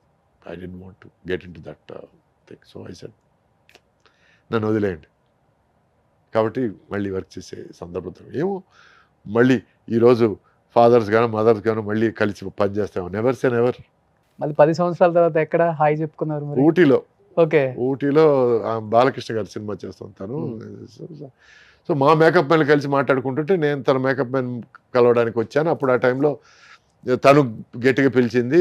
అంటే సురేష్ గారి మేకప్ మ్యాన్తో మాట్లాడుతున్నాను. తను కన్వే చేశాడు. సురేష్ గారు వచ్చారని తను అడిగింది. అప్పుడు నేను తిరిగి చూడడం జరిగింది. ఒకరినొకరు చూసుకోవడం, ఒక చిన్న మినిట్ పాజ్. ఆ తర్వాత తను లేవడం, తర్వాత నేను తన దగ్గరికి నడవడం, హలో హౌ ఆర్ యూ అనడం, I'm fine how are you అనడం, మళ్ళీ మాటలు స్టార్ట్ అయినాయి. ఆ తర్వాత they're calling for the short boy అనడం, వెళ్ళిపోవడం, అంతే అయిపోయింది. అంతే. సో ఇద్దరు విషయాల్లో చూశాను. ఒకటి చిరంజీవి గారు, రాధిక గారు కూడా మాట్లాడుకోకుండా చాలా హిట్లు కొట్టారు. అంటే అవన్నీ బాల్యం అనుకుందాం. బాల్యంలో ఉన్న పిచ్చిదనం, లేకపోతే మూర్ఖత్వం, లేకపోతే పట్టుదల, లేకపోతే పంతం, అంతే. అసలు అందరూ ఈ క్వశ్చన్ అడగకపోతే నన్ను తిడతారు. 60లో కూడా ఎలా మెయింటైన్ చేస్తున్నారు సార్? 60 కాదు, ఇంకా 60 అవ్వలేదు, 59. సరేలే, ఒక సంవత్సరం అటు ఇటు. ఏంటి డైట్, ఏం ఫుడ్ తీసుకుంటారు, ఏం ఎక్సర్సైజ్ చేస్తారు? సడన్గా ఒక 6 నెలల క్రితం ఒక చిన్న ఫీలింగ్, నేను ఐఎమ్ నాట్ హెల్దీ. ఎక్కడో మెట్లెక్కుతున్నప్పుడు చిన్న భారంగా ఫీల్ అవ్వడం, మోకాళ్ళ నొప్పులు. ఆల్రెడీ మోకాళ్ళు మీద డాన్సులు చేసి మోకాళ్ళ మీద పడిపోయి ఫైట్లు అప్పుడు సో డ్యామేజ్ జరిగింది. భుజం ప్రాబ్లం, ఫైట్ మాస్టర్ కారుని గుద్దమని చెప్పి నేను గుద్ది, నమ్మి, అతని మాటలు నమ్మి, ఇవన్నీ ఈరోజు రోపులతోనూ వాటితోనూ గ్రాఫిక్స్తోనూ చేయాల్సిన పనులు ఆ టైంలో మేము మోటుగా చేసేసాం. సో బ్యాక్ బోన్ ఆపరేషన్ అది ఇది అంతా అయింది. సో మెల్లగా అవన్నీ అయినాయి కదా, మనం ఇవన్నీ న్యాచురల్ నార్మల్ ఏమో అనుకొని జీవితం సాగిస్తున్న టైంలో సడన్గా ఎక్కడో చోట ఒక 63-year-old హీరో సినిమా చూడడం జరిగింది. Tom cruise. ఎంత బాగున్నాడు, ఎంత అందంగా ఉన్నాడు, ఈ వయసులో కూడా ఏం బాగున్నాడు అంటే పక్కనే మా వైఫ్, వాడికంటే చిన్నవాడు నువ్వు అని జ్ఞాపకం చేసింది. అక్కడ నుంచి ఎక్కడో కీడ స్టార్ట్ అయిందండి. ఎక్కడో ఈ తొలి చేయడం అంటారు చూడండి, పురుగు తొలి చేయడం. అక్కడ నుంచి ఆ తర్వాత మళ్ళీ కొన్ని విషయాలు జరిగి I decided that enough is enough, I need to get back. Okay. Get back to life, get back to being healthy, get back to being fit. అప్పటి వరకు నేను 2-3 సార్లు I went into fitness regime, muscles గిజిల్స్ అని పెంచుకున్నాను. మీరు దొంగాట పట్టుకొని చూద్దాం టైంలో చూసుంటే ఎలా ఉంటారు మీరు, 6 ప్యాక్ మెయింటైన్ చేసిన హీరో. ఎస్. సో అటువంటి టైంలో అక్కడ నుంచి వచ్చి ఇప్పుడు ఈరోజు నేను I'm not looking for muscles, I'm not looking for show, fitness, healthy. ఈరోజు పరిగెత్తమంటే పరిగెత్తగలగాలి, జంప్ చేయమంటే జంప్ చేయగలగాలి. I need to be fit. అంటే మార్నింగ్ లేచిన వెంటనే I need to feel healthy. ఎందుకంటే 6 నెలల క్రితం సురేష్ లేచిన వెంటనే ఈరోజు నడుము నొప్పి ఉందా లేదా అని టెస్టింగ్ చేసుకోవడాలు, మోకాలు నొప్పి ఉందా లేదా చూసుకోవడాలి. ఇట్లా లేచిన పరిస్థితి నుంచి ఈరోజు నేను వచ్చిన చెంగుని లేచి okay how do I start the day అని ఆలోచించడాలు మొదలైంది. So for that it is a gradual process. First ఏంటంటే ఒక 3 రోజులు వరుసగా తినలేదు, దాంతో చాలామంది టెన్షన్ పడిపోయారు. I lost close to 6 kilos ఆ 3 రోజుల్లోనే. ఓన్లీ వాటర్ తీసుకున్నాం. ఓన్లీ వాటర్ అండ్ నిమ్మరసం ఎప్పుడైనా మరి ఆరాటం. That was wrong, very wrong. ఎవరు చేయకూడదు అట్లాంటివి. And but I needed to something to kick start, ఏదో ఒకటి పంచ్ ఇవ్వాలని అనుకున్నాను, ఇచ్చాను. అప్పటి నుంచి then I started okay researching. This is nutrition, this is food, this is good, this is not good. ఈ ఫుడ్స్ అవాయిడ్ చేయాలి, ఈ ఫుడ్స్ ఫాలో చేయాలి, ఈ ఎక్సర్సైజ్ అవాయిడ్ చేయాలి, ఈ ఎక్సర్సైజ్ ఫాలో చేయాలి. నీకు షోల్డర్ ప్రాబ్లం ఉంటే ఈ ఎక్సర్సైజ్ అవాయిడ్ చేయాలి, బ్యాక్ ప్రాబ్లం ఉంటే ఈ ఎక్సర్సైజ్ అవాయిడ్ చేయాలి. ఇవన్నీ నేను యాజ్ అ సైన్స్ నేను నేర్చుకున్నాను. ఈరోజు ఐఎమ్ ఒక అప్రెంటిస్ న్యూట్రిషనిస్ట్, ఒక అప్రెంటిస్ హెల్త్ కోచ్ అని అనుకోవచ్చు, ఎందుకంటే అంత ఇన్ఫర్మేషన్ ఉంది. వీడియోలు స్టార్ట్ చేద్దాం మరి. Actually not a bad idea, why not? Yes. So okay, coming to the point, అది దాని తర్వాత మాట్లాడుకో. సో ఏంటంటే ప్రతి బాడీ టైప్ ఇస్ డిఫరెంట్ అండి. మెటబాలిజం డిఫరెంట్ ఉంటుంది. My body type, there is endomorphic, there is ectomorphic. కొంతమంది లావుగా ఉంటారు బట్ బలం తక్కువ ఉంటుంది, కొంతమంది సన్నగా ఉంటారు బట్ బలశాలు, అండ్ కొంతమంది ఫ్లెక్సిబుల్గా కనపడతారు కానీ దే ఆర్ నాట్ ఫ్లెక్సిబుల్. కొంతమంది లావుగా ఉండి వీడేం చేస్తాడు అన్నప్పుడు వాళ్ళు పల్టీలు కొడతారు. ఇప్పుడు చైనాలో there is an actor called Sammo Hung. అవును. అతను ఈ జాకీ చాన్తో కలిపి బాగా లావుగా ఉంటాడు, పొట్టా గిట్ట ఉంటుంది, బాణ పొట్ట ఉంటుంది. అతను జాకీ చాన్తో కలిపి చాలా సినిమాలు చేశాడు, తను హీరో వాళ్ళు వచ్చాడు. ఈరోజు తను #1 fight master. Okay. Plus at same time షపోలాంగ్ అనే సినిమాలో విలన్గా కూడా చేశాడు. తను హీఈస్ అమేజింగ్లీ ఫ్లెక్సిబుల్ అండి, అమేజింగ్లీ ఫ్లెక్సిబుల్. సో అతను చూస్తే ఇంత flexibility. So what I'm trying to says, every body type is different. మనకి ఏది కరెక్ట్ అనేది మనం ఆచితూచి దాన్ని ఎంచుకొని ఆ మార్గంలో మనం ఫాలో అయితే హెల్తీగా ఉంటాం. లేకపోతే మనం సడన్గా వాళ్ళు 60 కిలోలు ఎత్తుతున్నారు కదా, మనం కూడా ఇద్దాం 60 కిలోలు అంటే మాత్రం నెక్స్ట్ 1 మంత్ మాత్రం పడిపోతారు కింద. So you need to understand the process, understand the science, understand the process and understand the capabilities. Okay. Food ఏం తీసుకుంటారు? Morning I start with green tea అండి. First water, lots of water. Okay. And first 1 hour వరకు నేను I don't take any concentrated food, no carbohydrates, no complex food. Water, తర్వాత green tea, ఆ తర్వాత any fruit. ఇది exercise start చేసే ముందు apple, orange, anything, and pineapple. These are good foods. అంటే they are not foods that will sit inside. కొన్ని fruits ఉన్నాయి sugar content ఎక్కువ ఉండే, పీచెస్ కానీ, తర్వాత ప్లమ్స్ కానీ, వీటన్నిటిలో షుగర్ కంటెంట్ ఎక్కువ. I would rather avoid those foods. ఆ తర్వాత నేను వర్కౌట్ స్టార్ట్ చేస్తాను. వర్కౌట్ స్టార్ట్ చేసి ఐ ఫినిష్ ఫస్ట్ కార్డియో కానీ, తర్వాత వెయిట్స్కి వెళ్తాను. కార్డియో అండ్ వెయిట్స్ మధ్యలో నేను I have my breakfast egg whites, steamed vegetables, and sometimes ఎప్పుడన్నా మరీ ఆకలి అయిందంటే I take a piece of grill fish or whatever. ఆ తర్వాత there is a long gap between that and lunch. ఆ gap మధ్యలో ఈ 1 అవర్ గ్యాప్ వదిలేసి I going to, if there is weight training I going to weight training, otherwise I going to calisthenics or stretching or yoga or ab exercises. So every day is full అండి. Every day ఒక్కొక్క చార్ట్లో programme. కూడా six pack తెచ్చారా మళ్ళీ? 6 pack కాదని, flat stomach ఉంది దేవుడి దయ వల్ల. But I'm not looking for 6 pack, ఎందుకంటే 6 pack need to give lot of strenuous exercises which gives more this on your back, more strain on your back, number 1. Number 2, you need to do amazing calorie deficit food. Calorie deficit అంటే మీరు energy spend చేసేదానికి మీరు తినడానికి చాలా తేడా ఉండాలి. అవునవును. మీరు తినడం చాలా తక్కువ ఉండాలి, ఎనర్జీ వదిలేయడం చాలా ఎక్కువ ఉండాలి. Number 3 is water deficit food you need to take. Okay. అంటే మీరు తీసుకునే లిక్విడ్స్ కూడా తక్కువ అయిపోవాలి. ఈరోజు మీరు హీరోలు 6 ప్యాక్స్తో చూశారంటే వాళ్ళు దానికి ముందే ఒక 2-3 వీక్స్ ముందు నుంచి ప్రిపరేషన్ స్టార్ట్ అయ్యి ఆ సీన్ కోసం ఆ 6 ప్యాక్ ప్రిపేర్ చేసుకొని ఆ తర్వాత మెల్లగా they start going off that 6 pack. 6 pack is not a permanent process అండి. పర్మనెంట్గా 6 ప్యాక్ కానీ మెయింటైన్ చేస్తే మాత్రం హెల్త్ దొబ్బుద్ది and you will not be responsible for what is going to happen. Cardiac అరెస్ట్లు అంతా అవును, అన్నీ వస్తాయి. 6 pack is not a fashion అండి. It is an exhibition. It is not fashion, it is exhibition. It is for an event. ఒక swim సూట్తో song కానీ, లేకపోతే ఒక ఫైట్ సీక్వెన్స్ కానీ, లేకపోతే ఒక ఎనీ పర్టికులర్ సీక్వెన్స్ కోసం ఆ 6 ప్యాక్స్ చూపిస్తే ఎస్. మొన్న రితిక్ రోషన్ బాడీ చూసి నేను వా అన్నాను, మా ఫ్రెండ్ కూడా వా అన్నాడు, ఇట్లాగే మెయింటైన్ చేస్తే బాగుంటుంది అన్న. తర్వాత మళ్ళీ ఎక్కడో స్టేట్మెంట్ అన్నాను, I try to maintain my physique after fighter and అని చేతిలో కట్టుతో కనిపించాడు. So some things you should not over stretch అండి. It is not good. Maintain a flat stomach and when సందర్భం వచ్చినప్పుడు దానికోసం 6 ప్యాక్స్ కోసం యూ ట్రై. ఈ గ్రిల్ చికెన్ తిన్న తర్వాత ఇంకా ఈవినింగ్ ఏం తీసుకుంటారు? ఇంకా అంతే. అంతే. లేదు అంటే నాకు మధ్యాహ్నం లంచ్‌కి నేను ఐ టేక్ పుల్కాలు గానీ, పుల్కాలతో గ్రిల్ చికెన్ గానీ, గ్రిల్ ఫిష్ గానీ, ఆ తర్వాత తందూరి ప్రాన్స్ గానీ అట్లాంటివి ఏదైనా తీసుకుంటాను. ప్లస్ దాల్ ఒక పెద్ద కప్పు దాల్ తాగేస్తాను. ఓన్లీ పప్పే. పప్పు మాత్రం. అంటే వీలైనంత వరకు రైస్ అవాయిడ్ చేయాలి. అది ఓన్లీ ఫర్ సండే అండి. ఆ సండే రోజు ఏంటంటే ఫ్రైడ్ రైస్ గానీ, బిర్యానీ రైస్ గానీ ఒక cup.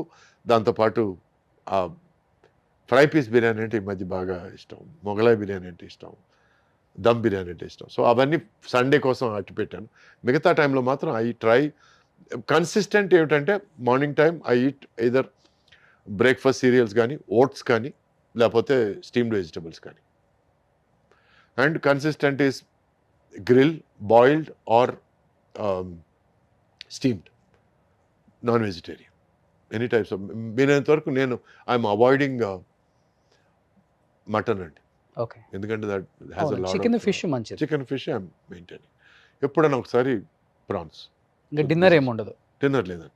No fruit, no juice. No, I'm maintaining 16 hour intermittent fasting period. ఎందుకంటే మనకి I needed to lose weight fast. Okay. ఎందుకంటే నేను రైట్ నౌ 87కి వచ్చాను. ఈరోజు శుభ సందర్భం. ఎక్కడి నుంచి ఎక్కడికి వచ్చారు? 116 నుంచి 87కి 116 నుంచి 83కి వచ్చారు. 87. నా టార్గెట్ వచ్చి 83. ఆల్మోస్ట్ 35 కేజీలు తగ్గిపోయారు. ఆల్మోస్ట్ అంటే 28, 29 ఆ రేంజ్లో ఉన్నాను నేను. కానీ మామూలు కష్టం కాదండి. It is not easy. Side effects ఏం అనిపించలేదు మీకు ఈ తగ్గే క్రమంలో? అంటే దీనమ్మ జీవితం ఇవన్నీ అనిపించడాలు. మరి ఎందుకు ఇంకా ఇలా చేస్తాను? రెగ్యులర్ గా మనం కార్బోహైడ్రేట్స్ తీసుకుంటాం కదా, మానేస్తే పిచ్చి ఎక్కినట్టు ఉంటుంది. నిజంగా మెంటల్ వస్తుంది. So the best way to do that is ఓ బాటిల్ మంచినీళ్ళు తీసుకొని గడగడ తాగేయడం. That is number 1. నెంబర్ 2, మంచినీళ్ళలో నిమ్మకాయ పిండి వేసుకొని తాగేయడం గడగడ. గోరువెచ్చని నీటిలో కొంచెం వీలైతే కొంచెం హనీ. ఇవి కొంచెం ఏమిటంటే మీ గ్రీన్ టీ, లెమన్ అనేది, లెమన్ అండ్ హనీ మిక్స్చర్ గోరువెచ్చని నీటిలో, it is a great appetite quencher అండి. అపిటైట్ని కొంచెం సప్రెస్ చేస్తుంది. ఓకే. ఎందుకంటే ఈ honey coats the stomach and lemon వచ్చి కొంచెం మనకి బాడీలో ఫ్యాట్ని కరిగించే తత్వం ఉంది లెమన్కి. న్యూట్రిషనిస్ట్, డైటీషియన్ అన్నారు కాబట్టి ఏమన్నా నాకు చెప్తారా? నేను తగ్గాలా, పెరగాల? మీరు ఎక్కడ తగ్గాలి, ఏం తగ్గాలి, ఎన్ని కిలోలు తగ్గాలి, దాన్ని బట్టి నేను చెప్తాను. నేను చెప్తున్నాను సార్, అన్నిటికీ సైన్స్ ఉందండి. కదా అంటే నేను తగ్గితే మంచిదా, లేకపోతే ఇలా ఉంటే మంచిదా? మీరు చెప్తే. అది మిమ్మల్ని బట్టి ఉంటుంది. ఈ మధ్య చాలా మంది నాకు ఇలాగే ఇష్టం చిన్న ఏదో ఒకటి వచ్చింది, అట్లా ఏం ఉండదు. చెప్పేదాన్ని బట్టి ఫాలో అవుతాం అంతే. అంటే మనకి జాపనీస్లో ఒక అందమైన ఒక పదం ఉందండి. ఆ పదం వచ్చి కైజెన్. ఆ ఒక్క పదం యొక్క అర్థం ఏమిటంటే constant and never ending improvement. Okay. ఒక మనిషి జీవితం should be kaizen, constant and never ending improvement. అంటే బుక్స్ బాగా చదువుతారా? బాగా చదువుతానండి. ఎన్ని ఉంటాయి బుక్స్ కలెక్షన్ ఇంట్లో? మద్రాస్ వరకు అయితే కొన్ని వేలు ఉండేటివి, ఇప్పుడు కొన్ని 100 వరకు వచ్చాయి. ఎందుకంటే ఆ షిఫ్టింగ్లో చాలా పుస్తకాలు పోవడాలు, అండ్ ప్లస్ ఒక స్కూల్కి కొన్ని పుస్తకాలు, ఒక ఆల్మోస్ట్ 1500 బుక్స్ డొనేట్ చేశాను ఒక స్కూల్కి. ఎందుకంటే నేను చదవనప్పుడు అట్లీస్ట్ వాళ్ళకన్నా ఉపయోగపడుతుంది కదా. For the school library I gave that. మిగతావి కొంచెం అపురూపంగా అనుకున్నట్టు తీసుకొచ్చి ఇంకా ఉన్నాయి ఇక్కడ. I love books. అండ్ ఈ రోజుకి చదువుతూనే ఉంటాను నేను. షూటింగ్ మధ్యలో కూడా నాకు ఏదైనా గ్యాప్ దొరికితే పిచ్చాపాటి కంటే నాకు కొంచెం పుస్తక పఠనం better. Waiting for third inning. అది 3rd, 4th, 5th చాలా ఇన్నింగ్స్ అయిపోయాయండి. చాలా మంది ఇప్పటికి సురేష్ అయిపోయాడు, ఇంకా సినిమాల్లోకి రాడని ఒకసారి అమెరికాలో సెటిల్ అయిపోయాడని ఒకసారి ఏదో నడువు ఏదో ఇరిగిందంట కదా, దొబ్బింది కదా మొత్తం ఇంకా అని ఒకసారి, ఆ తర్వాత ఒకసారి మద్రాసు నుంచి రాలేదంట కదా అని ఒకసారి హైదరాబాద్లోనే ఉన్నాడా అని. అయ్యా నేను 20 సంవత్సరాలుగా హైదరాబాద్లోనే ఉన్నాను, ఇక్కడే ఉన్నాను, మోకిలాలే ఉన్నాను, హైదరాబాద్ వాసిని నేను. డైరెక్టర్లు, ప్రొడ్యూసర్లు పిలవచ్చు. అవును, దయచేసి పిలవండి. అస్సాలు సిస్సాలు తెలుగు అండి, హైదరాబాద్లోనే ఉన్నాను, ప్లీజ్ పిలవండి. మంచి వేషాలకు పిలవండి, పెద్ద వేషాలకు పిలవండి. ఇంకా నేను ఉన్నానని అడగాల్సిన పరిస్థితి వస్తుంది. లేదు, అడుక్కోవడం అంటే కూడా తప్పులేదు. మీరు అది వచ్చింది నోటి వరకు, నథింగ్ రాంగ్. ఎందుకంటే ఆర్టిస్టులు నిజంగా, ఎందుకంటే నేను పెయిన్ తో అనాల్సి వచ్చింది. నాకు చాలా మంది ఆర్టిస్టులు వచ్చారు కదా మా ఇంటర్వ్యూస్కి. ఎంతమంది ఆర్టిస్టులు వచ్చి ఉంటారు సార్, ప్రతి ఒక్కళ్ళు కూడా ఇప్పటికి కూడా మంచి వేషాలకు పిలవండి, మేము ఉన్నాం కదా అని అర్థిస్తున్నారు సార్. నాకు బాధ అనిపిస్తుంది అది. మన దగ్గర ఇలాంటి జాతిరత్నాలను పెట్టుకొని ఇలాంటి డైమెన్షన్ పెట్టుకొని కానీ నా అడుక్కోవడంలో కూడా ఒక చిన్న గేర్ ఉందండి. ఆ, మంచి వేషం అయితేనే పిలవండి. దాతవద్దు. ఎందుకంటే సింహం చిక్కిపోయినా కూడా గడ్డి తినదు కదా. సో అలా అని నేను అనుకుంటున్నాను నా గురించి. ఎనీవే ద పాయింట్ ఇస్ నన్ను నేను బెటర్ చేసుకున్నాను. ఎందుకంటే ఒక సందర్భంలో వచ్చే వేషాలు నాకు నచ్చలేదు, నచ్చిన వేషాలు నాకు రావడం లేదు. సో పరిసరాలు తప్ప నా తప్ప అని నేను తర్కించుకుంటే ఒకవేళ నా తప్పేమో, మేబీ ఐఎమ్ నాట్ రెడీ అని నన్ను నేను రెడీ చేసుకోవడం కోసం ఈరోజు ఈ పరిస్థితికి వచ్చాను. ఓకే, ఇన్ని మీరు కిలోలు రెడీ తగ్గాను. అయిపోయారు, మీరు రెడీ అయిపోండి. మేము మీరు రెడీ, ready మీరు అయిపోండి. రెడీయా? ఇది పరిస్థితి. Super great sir. నేను ఇంత బ్రేక్ తీసుకున్నది కూడా మంచి సినిమాల కోసం, మంచి డైరెక్టర్ల కోసం, మంచి ప్రాజెక్టుల కోసం, మంచి వేషాల కోసం వెయిట్ చేస్తున్నాను. అది వచ్చినప్పుడే, ఎందుకంటే ఇంత పడ్డ కష్టానికి ఒక ఫలితం ఉండాలంటే కొంచెం అది ఒక బ్లాస్ట్గా రావాలని చూస్తున్నాను. కొన్ని కథా చర్చలు జరుగుతున్నాయి, కొన్ని చర్చలు జరుగుతున్నాయి, కొన్ని స్క్రిప్ట్ దశలో ఉన్నాయి. అన్ని మంచి విషయాలు జరుగుతాయని కోరుకుంటూ భగవంతుని ప్రార్థిస్తున్నాను. సో డైరెక్టర్స్ అండ్ ప్రొడ్యూసర్స్ మొన్నటిదాకా హీరోయిన్కి హీరోకి ఫాదర్ అనుకునే సురేష్ గారు ఇప్పుడు హీరోకి హీరోయిన్కి అన్న అనుకునే పరిస్థితికి వచ్చారు. విలన్ అనుకున్నా పర్లేదు. ఎస్. సో ఆయన ఒకసారి దొంగాట్లో ఎలా చేశారో ఊహించుకుంటే మనం అలాంటి ఒక క్యారెక్టర్ డిజైన్ చేయొచ్చు అనమాట. ఎనీహౌ సార్, మంచి వాళ్ళకి ఎప్పుడు మంచి జరుగుతుంది. Thank you, and thank you మీలాగా so much. Down to earth ఉండే ఆర్టిస్ట్ని నేను చాలా తక్కువ మందిని చూశాను ఇండస్ట్రీలో. అండ్ మీరు కూడా ఒకళ్ళు దాంట్లో. మీరు ఎప్పుడు ఇలానే ఉండాలి, హ్యాపీగా ఉండాలి, నవ్వుతూ ఉండాలి, నవ్విస్తూ ఉండాలి, అండ్ ఆరోగ్యంగా ఉండాలి. Thank you. నిష్కల్మషంగా ఉండాలి. ఎస్, మీలాగే. And Roshan, thank you so much. It was a lovely interview. Thank you sir. జనరల్గా ఒక్క విషయం నేను చెప్పదలుచుకున్నాను. ఇంటర్వ్యూవర్స్ ఏం చేస్తారంటే మనం ఫుల్గా మాట్లాడే లోపల మనల్ని ఆపేసి మనల్ని వేరే దారి పట్టించాలంట. You have given me a lot of time, given me, ఎందుకంటే నా ఎసెన్స్ మాట్లాడడానికి, నా మనసులో భావాలు మాట్లాడడానికి you gave me that much time, that much gap, and you have taken me on a nice journey. So thank you Roshan. మిమ్మల్ని పిలిచేదే మీ గురించి తెలుసుకోవడానికే కదా సార్. ఇప్పుడు అంటే అన్లెస్ ఇక్కడ కూర్చొని నేను క్వశ్చన్స్ అడుగుతాను బాగుంటుంది. ఓకే, మంచి క్వశ్చన్స్ అడిగారు. అసలు ఇంకా మీ గురించి ఎక్కువ తెలుసుకోవాలని ఆడియన్స్ ఎంతమంది వెయిట్ చేస్తూ ఉంటారు. అది వాళ్ళ అభిమానం, నా అదృష్టం అంతే. సో నేను ఎప్పుడు అది ఇస్తాను నా గెస్ట్కి నైస్, వెరీ ఫోన్ చేసుకొని. Very nice. ఎందుకంటే వాళ్ళ దగ్గర నుంచి చాలా విశేషాలు నా షోలో, నా ఇంటర్వ్యూలో చూస్తే ఆ క్రెడిట్ నాకు ఎక్కువ వస్తుంది అని నమ్ముతాను నేను. మా మదర్ మీ ఫ్యాన్ అండి, చాలా ఇంటర్వ్యూ చూశారు. అమ్మా థ్యాంక్ యూ సో మచ్. చూశారు. నేను వెళ్ళేటప్పుడు చెప్పాను, నేను ఏమిటి ఎక్కడికి, ఏంటి అర్జెంట్గా బయలుదేరాలి, ఎక్కడికైనా అడగదు, ఎందుకంటే నాకు కోపం వస్తుంది. ఎక్కడికైనా బయలుదేరుతుంటే ఎక్కడికైనా మాత్రం ఆ మాట మాత్రం రాకూడదు. ఓకే, ఏమిటని అడగచ్చు, ఎందుకంటే మా నాన్న నేర్పించిన విషయం. బయటకు వెళ్ళేటప్పుడు ఎక్కడికైనా మాత్రం అడగకూడదు. ఏమిటి అని అంటే, ఇట్లా నేను సుమన్ టీవీయా ఇట్లా రోషన్తో ఇంటర్వ్యూ, భలే ఏడిపించాడు అమ్మాయిని అన్నాడు. అమ్మాయిని ఏడిపించాడు? ఏ అమ్మాయిని ఏడిపించాడు? నేను ఇంటర్వ్యూకి వెళ్తున్నాను, ఏమైనా తప్పుగా ఏమైనా బిహేవ్ చేశాడు? ఏమిటమ్మా అని అంటే, అదేరా అమ్మాయి పాపం ఎలోల పలోగా ఏడ్చేసింది, అసలు తన జీవితం గురించి చెప్పేసుకునేది, మోసపోయిందంట, అది ఇది అంట. సరిగ్గా చెప్పమ్మా అని అంటే, అదేరా జయలలిత తన జీవితం బాగాలేదంట, ఇంటర్వ్యూ ఈ ఇంటర్వ్యూ మాట ముందు చెప్పాల్సింది, ఈ డైలాగ్ ఫస్ట్ రావాల్సింది, తర్వాత ఏడుపు రావాల్సింది. నేనేదో మిస్అండర్స్టాండ్ చేసుకుని ఇంటర్వ్యూనా ఓకే అని చెప్పి సరే సరే. మీరు అన్నారు కదా ఒక గెస్ట్ కి ఎక్కువ టైం ఇస్తాను. అవును, ఇస్తాను కాబట్టి వాళ్ళు ఓపెన్ అయ్యి మాట్లాడుకోవాలి. అవును. సో నేను ధైర్యం చెప్పి వచ్చాను, డోంట్ వరీ నేను ఏడవను అని చెప్పి వచ్చాను. సూపర్ సార్, నిజంగా చాలా హ్యాపీగా ఉంది సార్ మిమ్మల్ని ఎలా చూడటం. మీరు అనుకున్నట్లుగానే మంచి క్యారెక్టర్స్ రావాలి, చెయ్యాలి. మీలాంటి వాళ్ళు ఉంటేనే మాకు కూడా చాలా హ్యాపీగా ఉంటుంది స్క్రీన్ మీద మీలాంటి వాళ్ళని చూస్తున్నప్పుడు. అండ్ ఈ జనరేషన్ వాళ్ళు కూడా మిమ్మల్ని మర్చిపోలేదు అంటే బికాజ్ మీరు చేసిన సినిమాలు అలాంటివి కాబట్టి. తెర మీద అటువంటి వేషాలు దొరికారు, డైరెక్టర్లు దొరికారు, అటువంటి మంచి ప్రొడ్యూసర్లు దొరికారు. సో ఈ ఇన్నింగ్స్లో కూడా అటువంటి మంచి వేషాలు, అటువంటి మంచి డైరెక్టర్లు, అటువంటి మంచి కంపెనీలు దొరుకుతాయని ఆశ. మహేష్ బాబు గారికి అన్నగా సరిపోతారు ఏమన్నా చూడండి. మీ ఫాదర్ ఫ్యాన్ నేను. Super sir. మహేష్ బాబు గారి గురించి చెప్పాలంటే ఒక చిన్న విషయం. ప్లీజ్. ఒక చెప్పింది చేస్తాను సినిమా. ఆ సినిమాకి నాకు మా ఫాదర్కి డిస్ట్రిబ్యూటర్కి చిన్న ప్రాబ్లం వచ్చి ఏమైందంటే, సినిమా పూర్తి అవ్వకుండా మేము సినిమా కొనము అనే పరిస్థితి ఏర్పడింది. ఓకే, సినిమా పూర్తి అవ్వాలంటే అందరు డబ్బింగ్ చెప్పారు, కృష్ణ గారు ఇంకా చెప్పలేదు.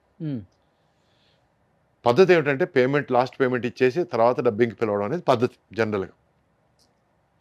సో నాన్నగారు ఏమిటంటే, ఎలా పిలవడం బాగుండదేమో, ఇటువంటి ఒక పరిస్థితి. ఇక్కడ ఒక టగాబార్, ఎందుకంటే ఇంత పెట్టిన డబ్బు, ఫైనాన్షియల్ డబ్బు తిరిగి ఇవ్వాలి, ఏమిటి లేట్ అయిపోతుంది అని అడగడాలు. సో ఈ టైంలో ఆయన ఫీల్ అవుతుండగా కృష్ణ గారు ఫోన్ చేసి నువ్వు రా మాట్లాడాలి అన్నాడు. వస్తే ఏంటి డబ్బింగ్ ఇంకా చేయలేదు ఏంటి, లేదు సార్ అందరు డబ్బింగ్ అయిపోయింది సార్. అందరు డబ్బింగ్ అయిపోయి మరి పిలవలేదంటే, కాదండి మీకు డబ్బింగ్, నేను అడిగానా డబ్బింగ్ పెట్టుకొని వస్తాను నేను అని. ఇంటికి వచ్చి మా నాన్నగారు ఆల్మోస్ట్ కళ్ళనీళ్ళు పర్యంతం, ఇటువంటి మంచి మనుషులు కూడా ఉంటారా, ఆయనే చెప్పి ఆయనే డేట్ ఫిక్స్ చేసి ఆయనకు తెలిసిన డబ్బింగ్ థియేటర్ ఉంది, ఆ డబ్బింగ్ థియేటర్ ఫోన్ చేసి నేను వస్తున్నాను డబ్బింగ్కి, ఎల్లుండి రెడీ పెట్టండి అని తనే చెప్పి ప్రోగ్రామ్ అంతా ఫిక్స్ చేసేసి మా ఫాదర్ని పంపించారు. ఇంత మంచి మనుషులు ఉంటారా అని ఆల్మోస్ట్ కళ్ళు నీళ్ళు తిరిగితే, అంత కష్టాలు పడే ఒక సినిమా తీసిన ప్రొడ్యూసరు అంత హ్యాపీగా కళ్ళలో నీళ్ళు తెచ్చుకోవడం నేను ఫస్ట్ టైం చూశాను. అటువంటి ఆనంద బాష్పాలు ప్రతి ప్రొడ్యూసర్ కళ్ళలో చూడాలనేది నాకు చిన్నప్పటి నుంచి, అప్పటి నుంచి వచ్చిన ఒక కోరిక. సో కృష్ణ గారు అంటే నాకు అంతులేని అభిమానం, రెస్పెక్టు, అంత పెద్ద ఫ్యాన్. ఆయనకి రెట్టింతల ఫ్యాన్ అయ్యాను ఓకే ఆ విషయం తర్వాత. సో ఆ తర్వాత మా ఫాదర్ తెలిసిన విషయం ఏంటంటే, ప్రొడ్యూసర్లు వెళ్ళి డిస్ట్రిబ్యూటర్లు వెళ్ళి మా కృష్ణ గారి దగ్గర కంప్లైంట్ చేశారంట. ఏమిటండి సురేష్, ఇట్లా గోపీనాథ్, మా ఫాదర్ పేరు గోపీనాథ్ మాకు సినిమా ఇవ్వడం లేదు, ఇట్లా వచ్చి కృష్ణ గారు డబ్బింగ్ చెప్పలేదు కాబట్టి నేను సినిమా ఫినిష్ చేయలేను, అది ఇది అన్నారంట.